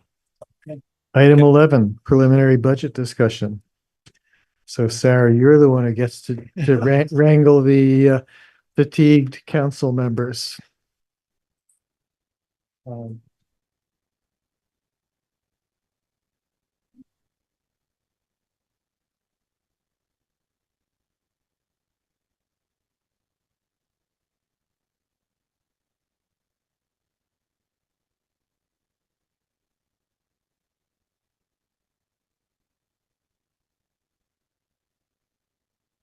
So while Sarah is setting up for her presentation, and I just remind you that this is kind of a preliminary look at your next meeting, although it's filling up fast. The next meeting, the plan was that we would be presenting you a much more, kind of our first draft budget before we go into our budget deliberations to seek some specific guidance. I think we'll still be on target. Have added few things from tonight, including use of Country Club Road camping. So, we might be here for a while next time too. The real takeaway, other than for you to be informed about the stuff Sarah's going to talk to you about, is we really want to make sure you have a chance to talk and give us whatever feedback you want about the actual budget process, how you'd like to review the budget. Last year we were pushed back because of the flood. And I know people wished they'd had more time or more, different way to look at it. So we want to make sure we are clear how you want to proceed. So with that, turn it over to Finance Director. Yes. So Finance Director Sarah LaCroix. This is just a recap of the memo I provided. So I'm going to move through it relatively quickly. It is a very preliminary look at FY26. Right now, we are coming up on budget season and it is going to be a challenge. We are still recovering from 23 and 24 flooding. The FY25 budget reductions were added back as a baseline so that we can see what that looks like. That has a significant impact. We no longer have ARPA money available to supplement projects or equipment, so that funding source has dried up, and we still have the deferred equipment and projects that we started deferring when the pandemic hit and continued as the flood hit us as well. I also in this am talking about the future bonding request we'll have. It was a request, and so we kind of tried to register a list We don't have dollar values on all of them because some of them are well into the future, but they're just to register need, potential need. And then I've included the federal rates on here. Social Security for 2025, the COLA is 2.5%. Currently, CPI for all urban consumers across the US is 2.4%. As of the end of September, and then in our region, it was 3.4%. So just some labor statistics for inflationary reference and Social Security COLA as we go into the budget season. So FY26 has some more challenges than 25 did because we took all of these out of 25 and are trying to work them back into 26. It's about $900,000 add back right out of the gate. And so it includes things that were cut like the Housing Trust Fund and Country Club Road, legislative advocacy, as well as the Police Department, Finance Department, Public Works, and Recreation Department positions that were cut from the prior budget, and the AmeriCorps that was cut from Parks budget. So this puts a lot of pressure to add these items back from the start for consideration. And then, 2 slides for challenges because it's going to be a fun year. All of our collective bargaining agreements end in June of 2025. So we don't have set rates that I can put in for anybody's pay increases for 26 at this point. Our health insurance, we got a rate increase back at 22.2% from the prior year, which was a bit of sticker shock. We expected to be somewhere in the 15% range. So right now we are working to try to bring that down to 15%, but we are running out of tools that are not going to be substantive plan changes to try to reduce costs in the future. And what we've heard is it sounds like we will be hit with a base rate increase from Blue Cross Blue Shield over the next few years of at least 7%, regardless of our experience. And our experience hasn't been great, as in we have been spending more than the plan is collecting. And so they're trying to, catch up on that. So if we don't see leveling out of our plan utilization, we could be seeing large increases in the future too, which will put more pressure on the budget.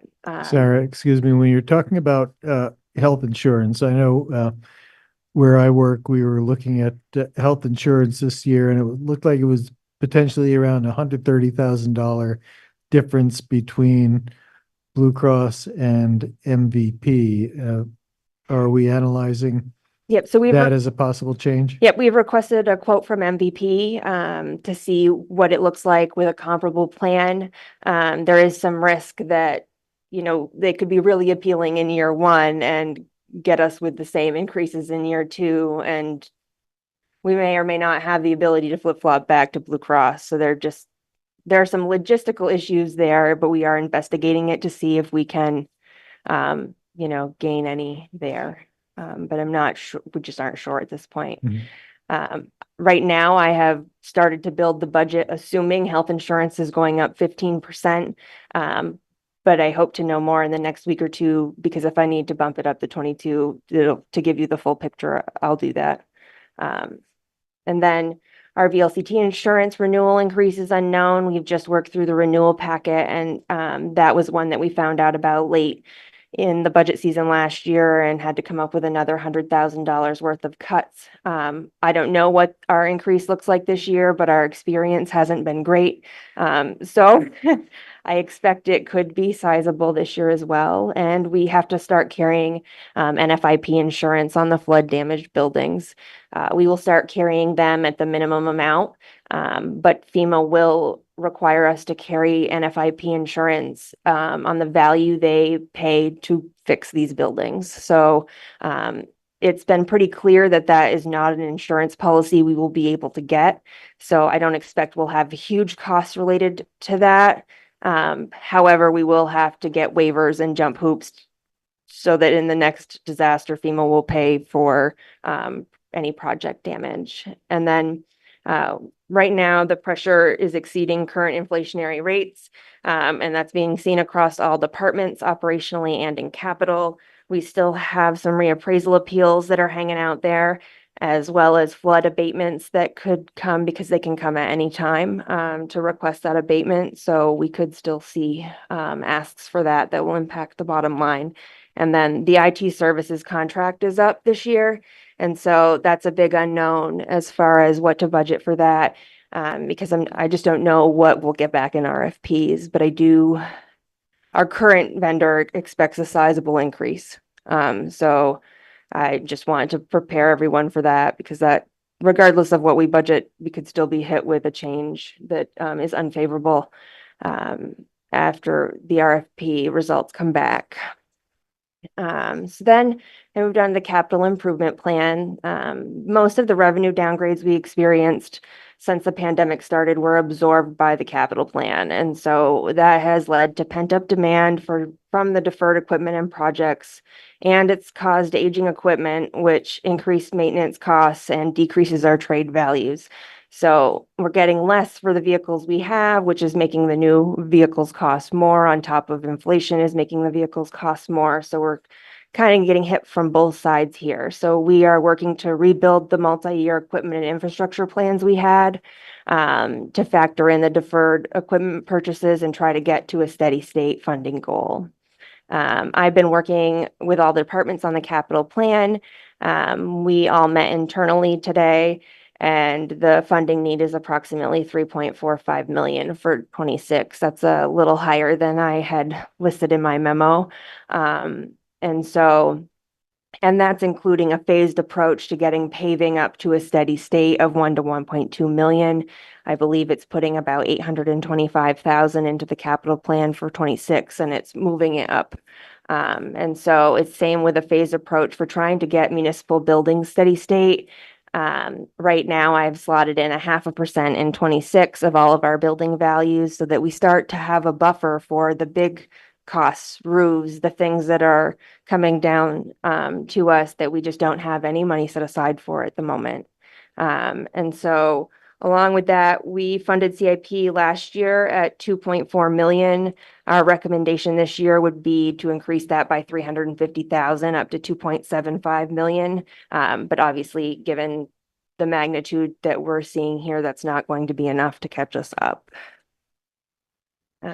So just briefly, because we've been talking about debt sum, our general fund debt policy is 8.2% of governmental funds. So this would include rec, parks, anything that is not enterprise.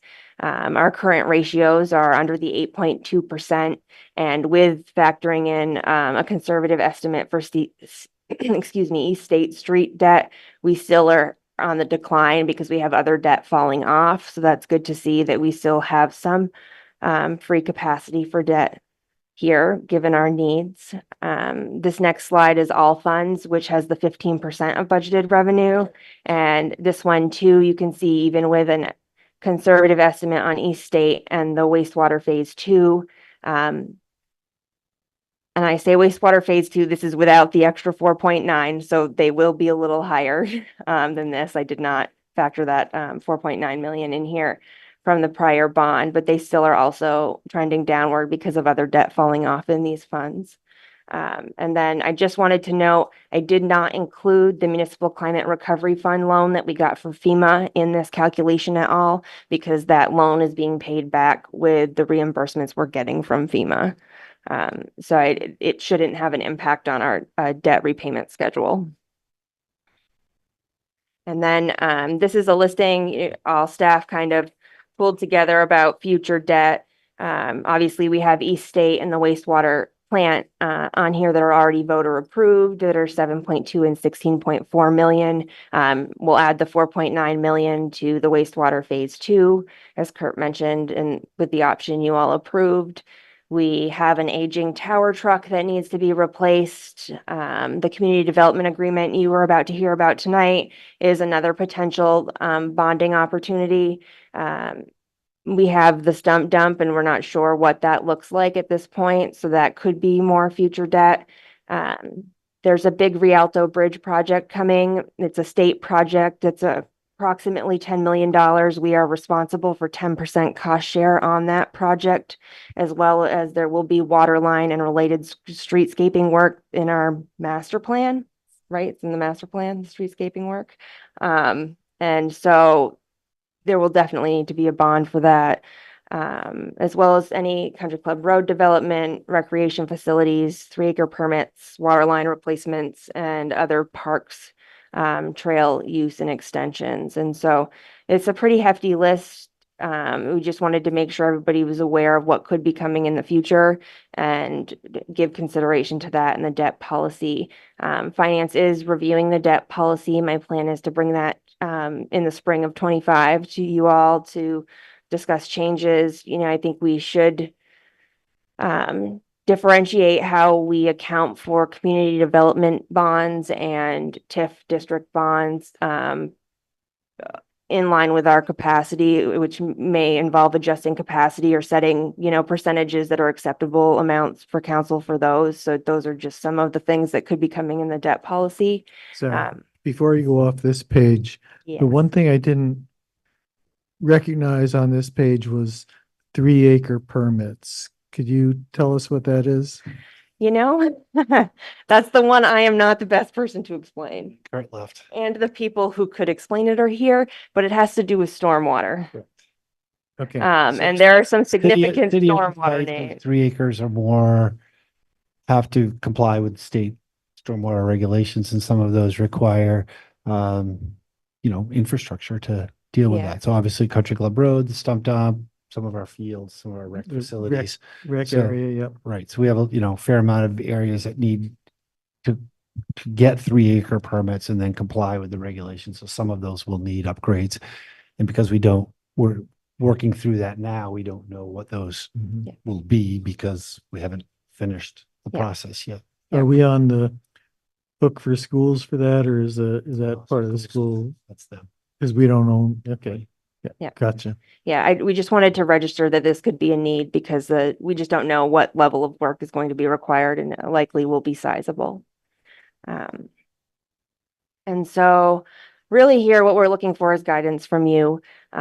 We are very, very early in this budget development process, but we'd like to gain as much information about goals and priorities and strategies as we can as we go into the full budget build. I'm working on that right now to get that budget distributed to department heads.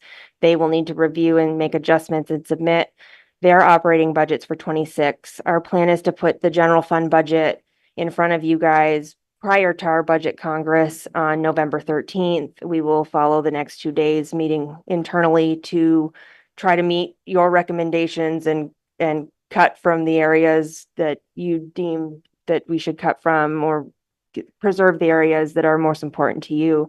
So we just are looking for some guidance here. And the direction in prior years has been to bring a budget in at CPI, which was 3.4 in our region. And at this level of funding, we most definitely will not be able to cover all of the increases that we're going to see. So with that, we'd like to hear more about your thoughts on this upcoming budget process, and any feedback you could give now would be helpful in the budget build. Thanks, Sarah. Any other questions?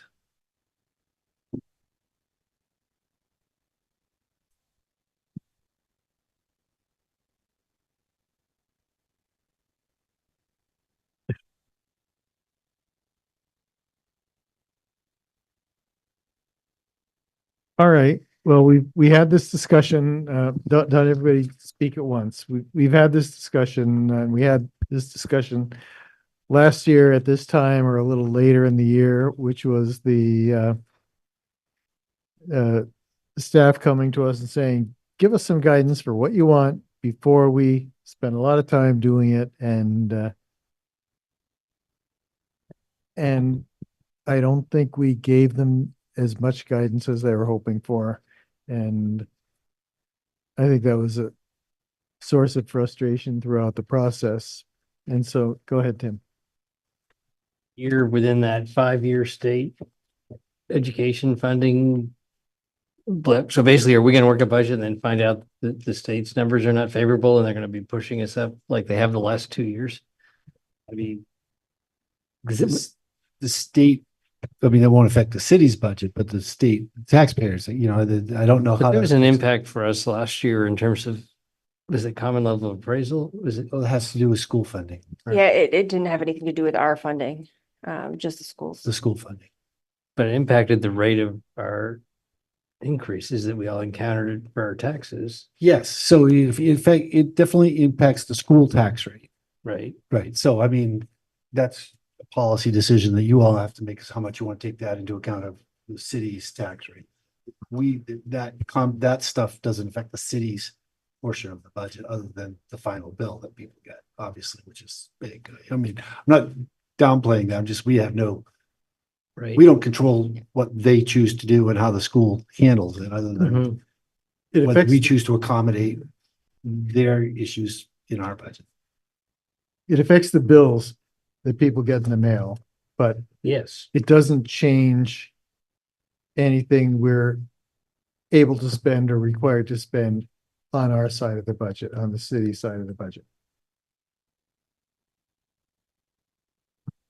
Well, if I may, I think you're curious, as am I, if we're gonna get hit with another big school tax increase, even though it doesn't affect our budget. It affects the wallets of our constituents. Of the people that pay our budget. Right. No, that's right, for sure. And we probably don't know that yet, We but don't know that yet. We hope, we will we're gonna be sharing budget information with the school. We actually talked about a joint meeting right at the very beginning. Sounds like they're more interested in doing it in January at some point. Hmm. When we're, have some sense of where everybody's going, but we will track and see what their budget proposal is, because it's public information. We'll share that with all, but they're going on at the same time, going to the same end day. So it's, sometimes it's hard to keep up with what they're doing, but I mean, you're right. It is all a bottom line that the taxpayers pay. And so the policy question for the council is, are we going to adjust the services that we deliver because of what they're doing? I don't know that they ever say we're going to cut school costs because the city's budget's going up. So, but that's, still, I don't know how much attention they pay to the city side of things, but obviously it's a different group. So, well, I mean, the sort of preliminary thinking I've been doing about this, I know I think the police staffing has been, is something we need to pay attention to this year. So I think we need to preserve, if not, I think they're actually shorthanded now. So I think we need to restore that, particularly given the very long list of calls that I've been seeing lately in the reports. The other thing is, you remember the people paving and pizza thing. I think they know that taxes are gonna, continue to go up, and they'd be a lot happier if the roads were paved, to pay those taxes. So, I mean, I'd like to see us make an effort to get back to, to restore the paving budget. We probably can't do it all at once, but we still get a lot of complaints about that. I just think people will be may not even notice the other increases if the roads are paved. Yeah, right now we are contemplating either a 3-year or 4-year to get us up to that 1.2 of steady state. We're also still waiting on the results from LiDAR to see what our paving index is and Which where would to hit decide first, where we do it. where to Yeah. do it next. So though we should have those results soon, I believe. But it is a big jump to go from 650,000 in funding for paving in 1 year to 1.2 in the next. And so we're trying to take a thoughtful phased approach to getting up to steady state, knowing we have deferred maintenance and we have limited capacity as staff. So we want to make sure we've paired that all well together. and just on that, so we're trying to want to have the capital and equipment committee more active this year. Last year, again, we were scrambling. We had one meeting. It was kind of a fait accompli. But I'd like to so we put together a staff starting draft today, and like to get a meeting or two to have that committee work through it, so that at either November 13th or on the 20th, present the capital plan to the full council for discussion, understanding that those numbers may have to change when you see, the whole budget, but at least we're all together where we're trying to get to, as opposed to us just saying, here's what we thought you'd want to do. So we have the benefit of time this year that we didn't have last year. So, and some experience at the, not only her first budget, but first budget with a flood crunch going on. So If I may, just one more thing, I'm also curious to know how the overtime strategies panned out, whether they worked, whether it was neutral. It was sort of another odd year for that. Yeah, it's a little early, but we do see that fire and dispatch are trending hot in overtime right now. So we're working on how to address those items and try to get that back in line with budget. And the evening DPW shift. Because that is, the winter has yet to come. Yeah. And there has been a lot of resistance to that from the staff. That, as you know, that's not something, we were trying to institutionalize it in the contract and we weren't able to successfully do that, which is why we did the 1-year agreement to keep talking about it. So yeah, it's going to be a challenge. It's hard for departments to keep a lid on overtime when they're down staff. Yeah. And especially, the police is a big deal. I'm with Sal. I think police is very important to meet the public safety, and not only public safety, but there are human services issues that the police by default are thrust into. And so it's important to do that. I definitely think paving is very important. And I think that in looking at the cuts that were in the budget, in this year's budget, and your draft is restoring them in fiscal 2026, I feel very strongly that we should restore the cuts that the department heads took in their salaries this year. I don't think it's, by foregoing the increase, I don't think it's a good thing to be asking people to work year after year without having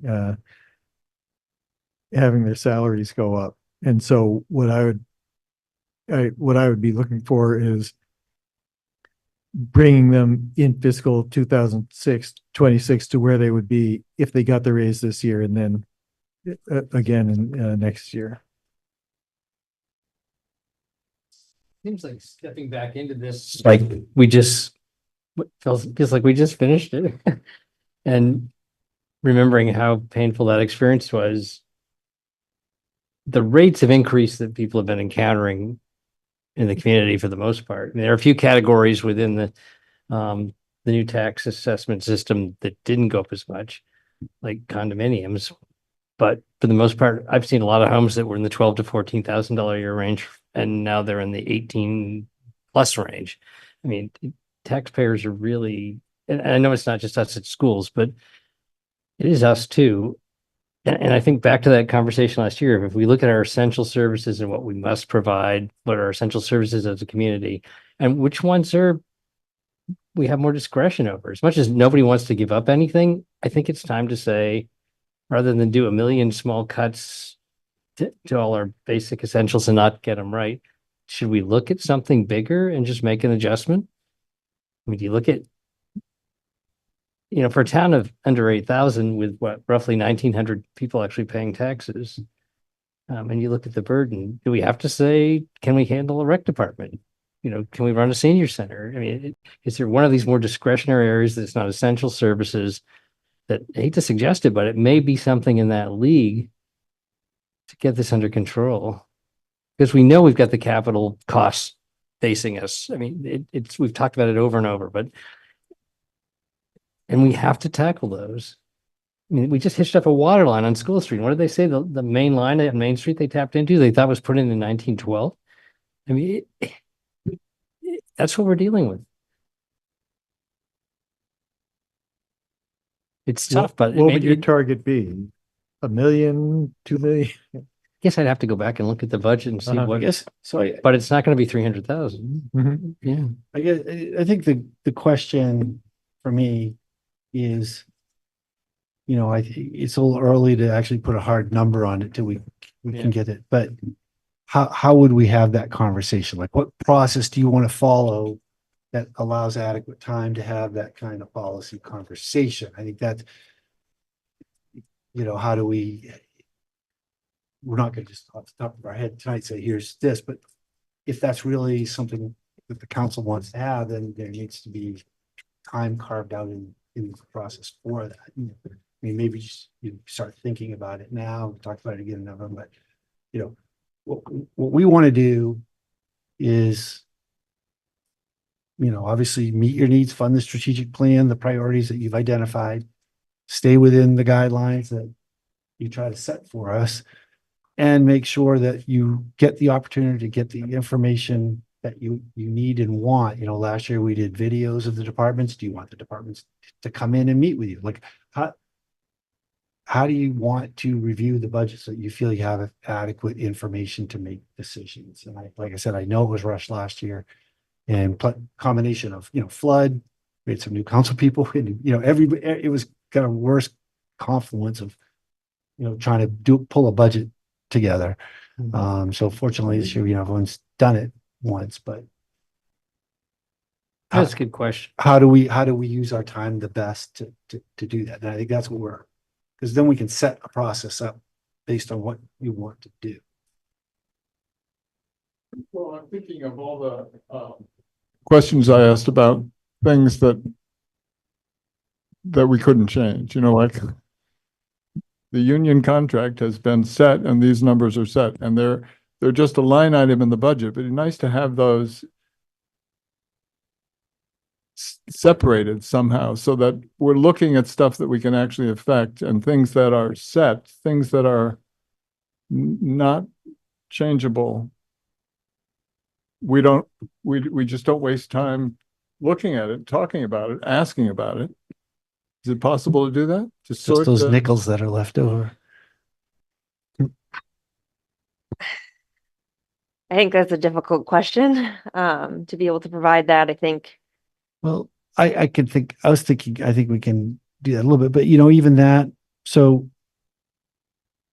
Okay, so, obviously debt for sure, and leases, contracts, anything that we have like that, union agreements will define, how much, the working conditions and what we have to pay people and those kind of things.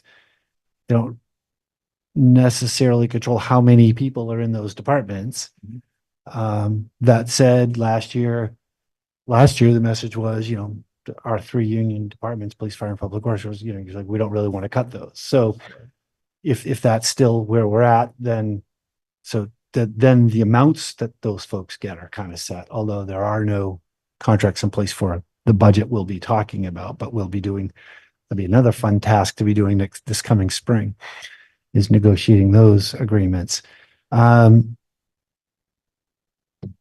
So, and then there are the fixed costs, and then there are just things like how much we collectively choose to put into the capital plan, that. Right. Once we put that in, the projects within it might change, but the amount, we try to fund a certain amount.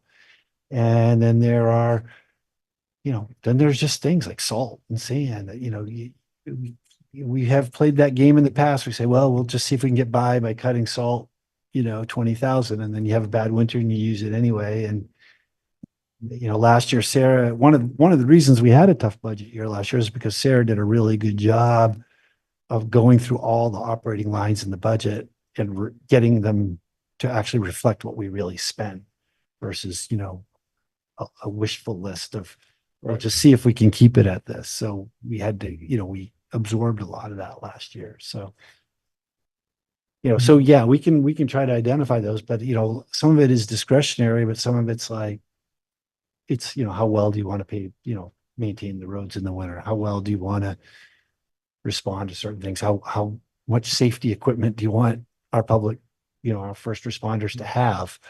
And some of those aren't when you think about them in those lines, they're not that discretionary. They're kind of like, yeah, we really need to do this. So then it becomes, do we do certain projects? And or then there's the list that Sarah gave you of those items that we took out of the budget last year. Those are all important policy initiatives, but they are all discretionary that we can put in either at the same amounts or different amounts. But that's Adrian. Yes, I'm going to try to have a intellectual thought at this hour. So kind of tagging on to that, I think this will be my first budget season, so I haven't felt the pain of last year or what your process has been. But I would like to have a process for this and think about, we talk about essential core services, but really kind of defining what that means to us as a council, as a city, so that we have we start bucketing stuff, like kind of what you were saying, Bill, like, how do you bucket this? It's hard to bucket everything we do, but is there some way that we could put parameters around at least categories, starting with, what are our essential core services that we cannot live without? Like we must have, this is like absolutely not negotiable for us as a city. What are the things that we can't change, that we have no control over? It's outside of our sphere of control. It's something that's part of the budget we can't touch. Like put that to the side. And then, have a list of projects to negotiate based on, our overall budget and the gaps that we have and what we need to reduce. But, it could be projects, it could be programs. I mean, I think we do have to have these conversations, and I would like for these conversations to be structured in a way that, I don't know, I just don't want it to be like chaos and just like picking stuff off the budget and saying, I don't want this, I don't want this.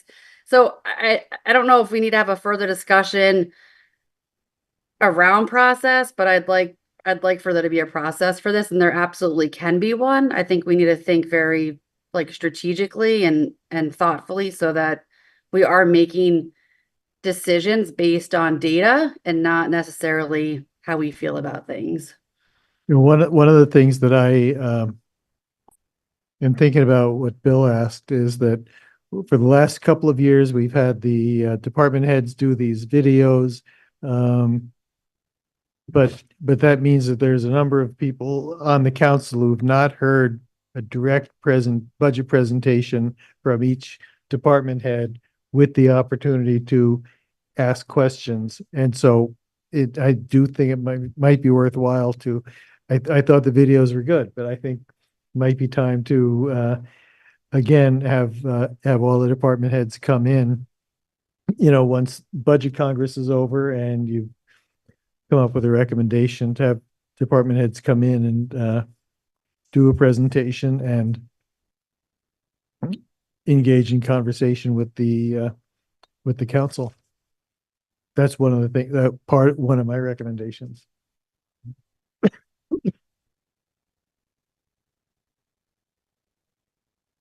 So that has been productive in the past. I would tell you that if we're going to do that, we probably want to add another meeting to the schedule. Just because, depending, I mean, if you just do the big departments, then the other departments don't get heard. It adds up when you start. It's you do police and fire and you hear all of a sudden 3 hours or more has gone by. You do DPW with capital and water and sewer, and that's a long thing. Well worth the time. But that one of the reasons we went to the videos was so that people could watch them on their own time and then just have the follow-up questions if they wanted to. I actually do think the in-person things work, but then even if you take, finance, clerk, planning, you add a few of those together, that's a whole night, right? So, I'm you can seeing think some about it, people but nodding though. okay, I mean, that's fine. So I just, right now we have, so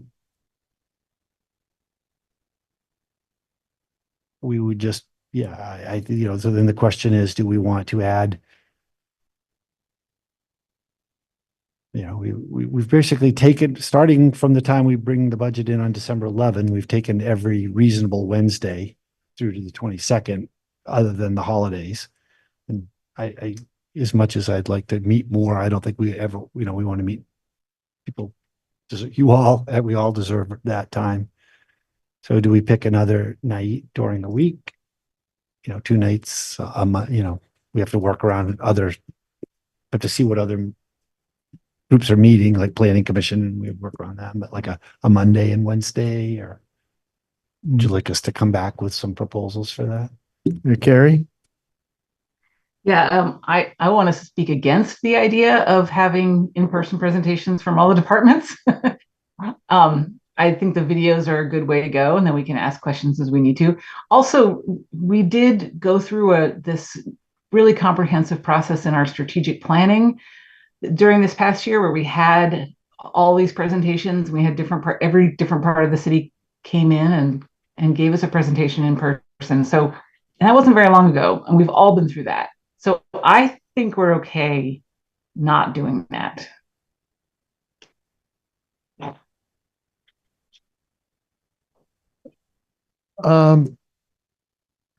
What about people who haven't spoken yet? Palin, Tim, you're on board for the in-person. So am I. Palin, where are you on that? Person is good. And you would prefer it even if it takes more time?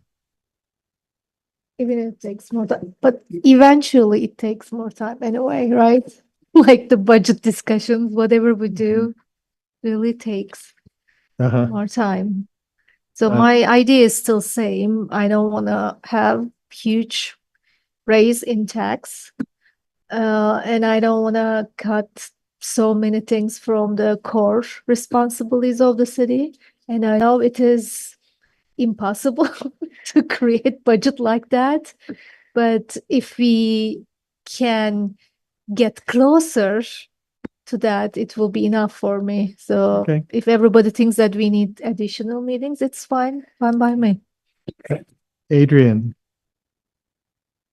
Yeah, I don't think we need additional meetings. I feel like we just met with everybody. Like Carrie said, I feel like we had the tour.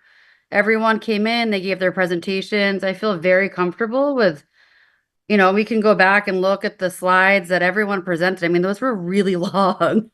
And what are they going to present, right? So unless there's like a very succinct presentation that's 5 minutes or less saying, you can go back to back to back and say, hey, this is what we need. These are our current top, you can prioritize the top 3, requests from each department. It could be 5 minutes each. It's not I don't think we need a 3-hour presentation from DPW.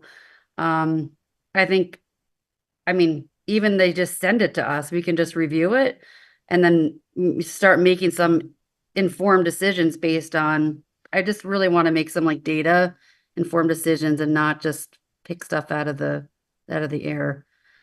So I do think we need to hear from them, but I think it can be in a very controlled, succinct, effective manner that doesn't, take up too much of our time. Sal, what's your thought? Oh, I'm sorry. But they record their presentations and we can watch whenever we have time. So we can put it like a deadline. Like we did last year. Yeah, like deadline and just okay, we have to decide by then. So finish the presentations by then, but everybody can record. So create a video. So we don't have additional meetings. We don't have to really give up most of our city council meeting time. So. Okay, thanks, Palin. Sal, do you have a thought? The videos are okay with me. It's, it's nice to be able to do it on your own time. I think there's a value in-person stuff. I mean, I don't know what's easier on the staff. I mean, they also at the end of the day, have to come to another meeting. But they also have to put together a video. So I mean, I can't speak for everybody. I think, sure, less meetings is good. I think, but the videos we can do during the working day, and we can, we've gotten a little better at them each year. I think Evelyn's got it down. We can put more graphics and information in them to make them, easier to watch. So I don't, I think mostly, I think I speak for the staff when I say they want to make sure that they're heard, and that, the opportunity exists, because, video is one way. And if you have follow-up questions, they want to make sure that they have an opportunity to answer them, and that, assumptions aren't. And, just, at Adrian's point, I'll just point out for everybody, I mean, yes, it's good. It's always good to have decisions that are data-driven, and really your budget is about setting your priorities. Like, so those are policy decisions. And so obviously data can help inform those, but at the end of the day, it's kind of like what, Tim was saying, like, this is more important than that. This is what, where you put your money is where you set your priorities. And so we're allocating our resources this way. This is how we recommend the voter. So there is usually a little bit of subjectiveness to that, a little bit of judgment. I think this is, 4 of us think this is more important than 3 of us do. I mean, it's just how it goes. So, And Tim? Yeah. Hard time getting it down from 70 things. Right. That's not, it's hard to prioritize. Right. Adrian. Oh, sorry, Tim, would you turn? My only other thought was layers in this process, and trying to be sensitive to our time, but also staff and what everyone's going through to generate this budget. And so you're doing budget Congress, separate meetings, and then they prepare videos for us, which I don't know, true confession, I didn't watch all of them. And then our meetings, would it make sense if we work together in that budget Congress layer and skip and not need so many follow-up layers? Yeah, I mean, I think, what happened, the budget Congress is a fancy name. I mean, the way the process goes, if you look at our chart, the city manager presents a recommended budget to the council. Basically, that's what it is. The budget Congress is, our staff getting together, essentially advising me what my recommended budget should be. I mean, we do it collaboratively. At the end of the day, we come up with a decision, but then inevitably, after we conclude, we get more information. Last year, we got an insurance information that was another 100,000 after we, so I had to make decisions about where we found that, because it takes us, well, it depends on the year, but it's important. I think it's a good process for us as a team, as a management team, leadership team, to get together. And so what you'll be kind of doing this year differently is the night before we start that, we'll be basically sharing with you, these are the real numbers we're going to be talking about the next 2 days. So it's kind of your chance to be, sort of in that room a day in advance, saying, well, if it was me, this is what I would do. This is where I see the priorities, and, we won't be pushing back on you at that point. So, but then if we, I mean, at the end of the day, you have the final say, but if, some point we might say, I'll pick on Derek because he's here, but, so I think the fire department could do without, working 24 hours, and you would just say that, and we discuss that, and we come back and say, well, here's the importance of working the 24 hours. So we looked at that. This is what it would cost. Here's the cost. That, we won't be able to analyze all that, but at least to get a sense of where, because, one of the reasons we're asking this question, and I think it should be obvious from, Sarah's, is it's going to be really difficult. I mean, it's going to be, it's going to be a big number that we're starting with, and everything that is in that budget for a reason. It's not, we try not to waste money, right? The positions are there for reasons. That list of things we cut last year are all important things we want to get done in the community. So, every service we provide has a constituency. They've got, people that support it and want it and need it and have come to count on it. So we want to make sure that the work we have ahead of us, which is going to be brutal for all of us, is done in a way that you all can consider it and get the info that you need to make your final decision. I get it, but having sold my business within the last few years, one thing I learned is I did do a lot of things over and over because I was comfortable with it, and that's the way I did it. And when you have to stop the treadmill and look at every step and everything you're doing, it is amazing how many things you're doing that, yeah, they're nice things and they're important. And at one time, maybe they were even more important than now, but it builds up and there's a lot more in there than you realize that are things you're paying for, things you're writing, layers you built up that you don't use as much anymore. Yeah. And it's like, how do we get to that level? And it's really hard to do it while you're running. Right. But having been through it, it's just astounding. Completely agree. In fact, It's we like, just, how do we get to that place? yeah, we were just talking about, doing a staff retreat about our internal processes and what can go and what's, product of another year, another time. So yeah, Reviewing the tech account will be interesting because things have changed a lot. Okay, I want to get to Adrian and Lauren online. Yeah, I think just to reiterate what Bill said was, as a council, we are helping to set priorities. So, we should be very thoughtful about what our vision is. So where are we going in the next 5 years, right? So what are the priorities that are really, really important to us and how does it align to the strategic plan?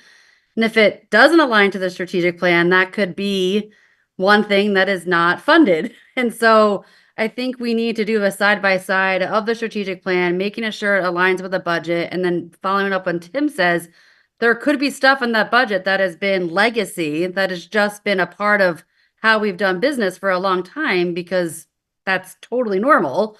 But maybe it's just not what we do anymore. So I think it is a good time to pause, even though we do need to make obviously critical decisions. And this sounds like a daunting, horrible process that I'm not super excited to go into. You guys aren't selling the budget season, but I think if we really think about what we want Montpelier to look like in 5 years, we stay very laser focused on our priorities and we make sure that it's aligned to the strategic plan. If it's not part of those, then we have I think a pretty easy decision to not fund it. I don't know what that is though, but that is for me, those are pretty clear parameters. Thanks, Adrian. Lauren. Yeah, thanks. I think part of the challenge last year was the staff had done it, came back, and then we gave direction of we really want to focus on public works and a couple departments, police. And so then having to go back and the conversation at the Congress would have been different. So I think what I'm hearing is when we have the November 13th meeting, my hope is that as a council, we are all reviewing the strategic plan. We're coming in, if there's specific ideas that people have, I don't imagine, to use Tim's examples, any of the department heads are going to be well, we could just eliminate my department. And so I think the onus is on us to say, where do I feel like it's not an essential service? And I think we need to be bringing those lists, because I don't think that's really fair to ask the staff to do that. So I would say, let's come in with what are those things that, if the bigger conversations that anyone wants to have. And then on a smaller level, I do think using the strategic plan as a good guide for some of the things that feel perhaps more optional, but investing in homelessness services this coming year might be critically important given where we are and whatever, just as an example. So, but to me, it's also just so helpful to have the staff go through the process, because sometimes and come up with their recommendations for each of the departments of what would be on the top list of things that could get pushed, because it's not always obvious. Sometimes it's well, that thing, there's actually a grant proposal that we put in that we haven't heard yet or whatever. So it's just very informative to understand what would really be problematic to not fund in the coming year, and what what really, there's something on track that's going to really set us back. And it's not, I think it's hard for as counselors to always know all those details. So it's really helpful to get kind of their list of what would go first on your list, staff, and then, as another layer of it.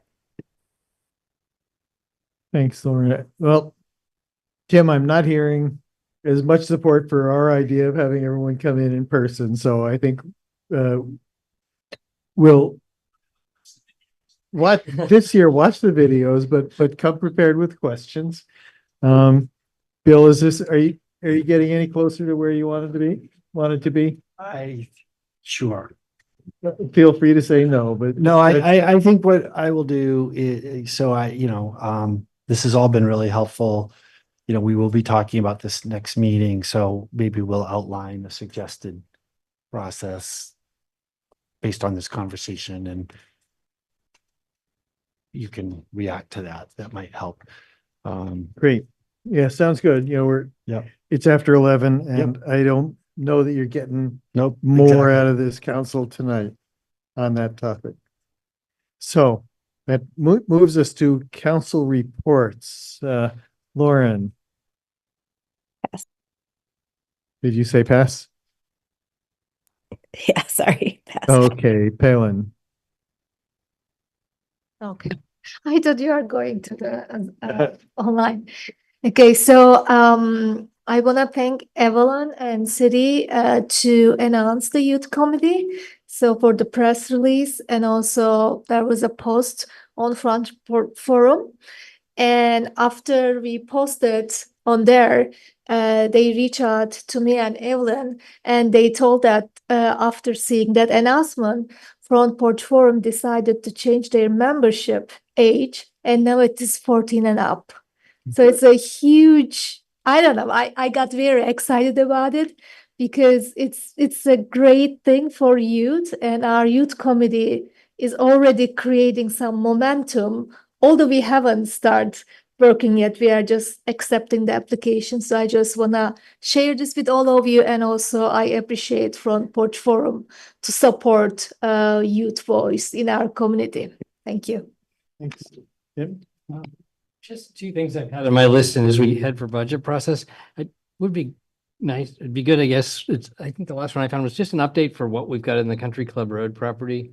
Last update I found on that was in January, so maybe as we go into budget, it would be nice to just, how much have we got into that project at this point? And the other one is just to remind people that we've got the RFP out to sell that site on 12 Main Street, and I think it's a really good opportunity in town, and I'm not sure how the word's getting out about it, but we could use the money. So. Carrie? No report. Adrian? No report. All right, thank you. For the mayor's report, I just have two items. One is that we're coming up to the last weekend of the Tempest at Lost Nation Theater. I haven't seen it yet, but for many years they did Fall Foliage Shakespeare every year. It's great to see them getting back to putting in a Shakespeare show in the fall. And two, just to follow up to the discussion about the Country Club Road property this evening. It was a very long discussion, but I thought it was a good and worthwhile discussion. And because the question came up about the potential sale of a portion of the property, the council will be scheduling a formal tour of of the land and what we're looking for, and that will be warned as a special meeting of the council when we do that. I have no idea when that's going to be yet. And that's all I've got. City Clerk. Oh, just if anybody's curious, we banked about 2,000 votes already at this point. Wow. Which is actually a little slower than I'd hoped, but it's still, I'm not complaining. City Manager. Few things. I was hoping to pass, but no. First of all, we did skip the strategic plan report tonight, and just to remind you to read it. That's kind of our progress report. So take a look at that. We probably won't do it. We are trying to schedule both the capital plan committee and the legislative committee. I sent out pleas to you also if you want to get back to me with thoughts about dates. That would be really helpful. And then just maybe you can give me some guidance here, but as a result of tonight, our next meeting right now, which is on November 13, would include a discussion of camping at some portion of CCR, of Country Club Road, the tax stabilization policy, the development agreement, the tax appeals. Green Mountain Transit was supposed to come in to sort of give us an update on their routes and their budget needs for the year, which I thought would be a good match with our budget presentation. And then ideally, we'll be presenting a legislative agenda as a result of the committees. And then I think we're also going to appoint youth committee people. So I just note that It's a lot. it's a lot. And so if there's anything people want to reschedule from that, or it can be rescheduled, we already posted a couple things. I just, the budget discussion, I think we should make sure we have time for, because it's going to be weighty. And I suspect that if we, that a discussion about opening camping on Country Club Road will also take up a lot of time, because there's going to be questions about how do we manage it? How do we, I don't know. We don't have the wherewithal to do it. So. So just, I told you now. Being back. Bring your sleeping bag, rest up before the meeting, I have a quick question. Development agreement and the tax appeal is enough for one meeting. It could be. Yeah, but we don't have that luxury. Right. Yeah. Right. The tax stabilization, well, see, the thing that's driving both of those is those are both potential ballot items in March. So we've got to deal with those. And at some point we have to address the tax appeals. And GMT, I don't think will be that long. They'll just go. Adrian? I think we just need to be efficient. Yeah. It's my Do we just have one meeting in November? November 13 and November 20. Oh. 2 weeks in a row, and then you get Thanksgiving week off. Oh We my, decided not to have a meeting the night before Thanksgiving. yeah, I know my calendar's all messed up. And Thank then you. November 20, so some of this could go maybe on November 20, but the idea was that we would then talk about the capital plan on November 20, and then that was going to be kind of a catch up for stuff that we hadn't gotten to. So, take a look at how we Plan it out. think so. Yeah, and the other thing I was thinking about for November 20 is if we adopt a legislative agenda on the 13th, that we invite our legislators in on the 20th. Yep. So that we don't have to have them in during budget season. Yeah. Because it sounds like we're going to need full, really nothing else on our agenda on budget nights. I think that's right. And that's it? That's it. All right. We are adjourned at 11:16 PM. Thank you, everybody.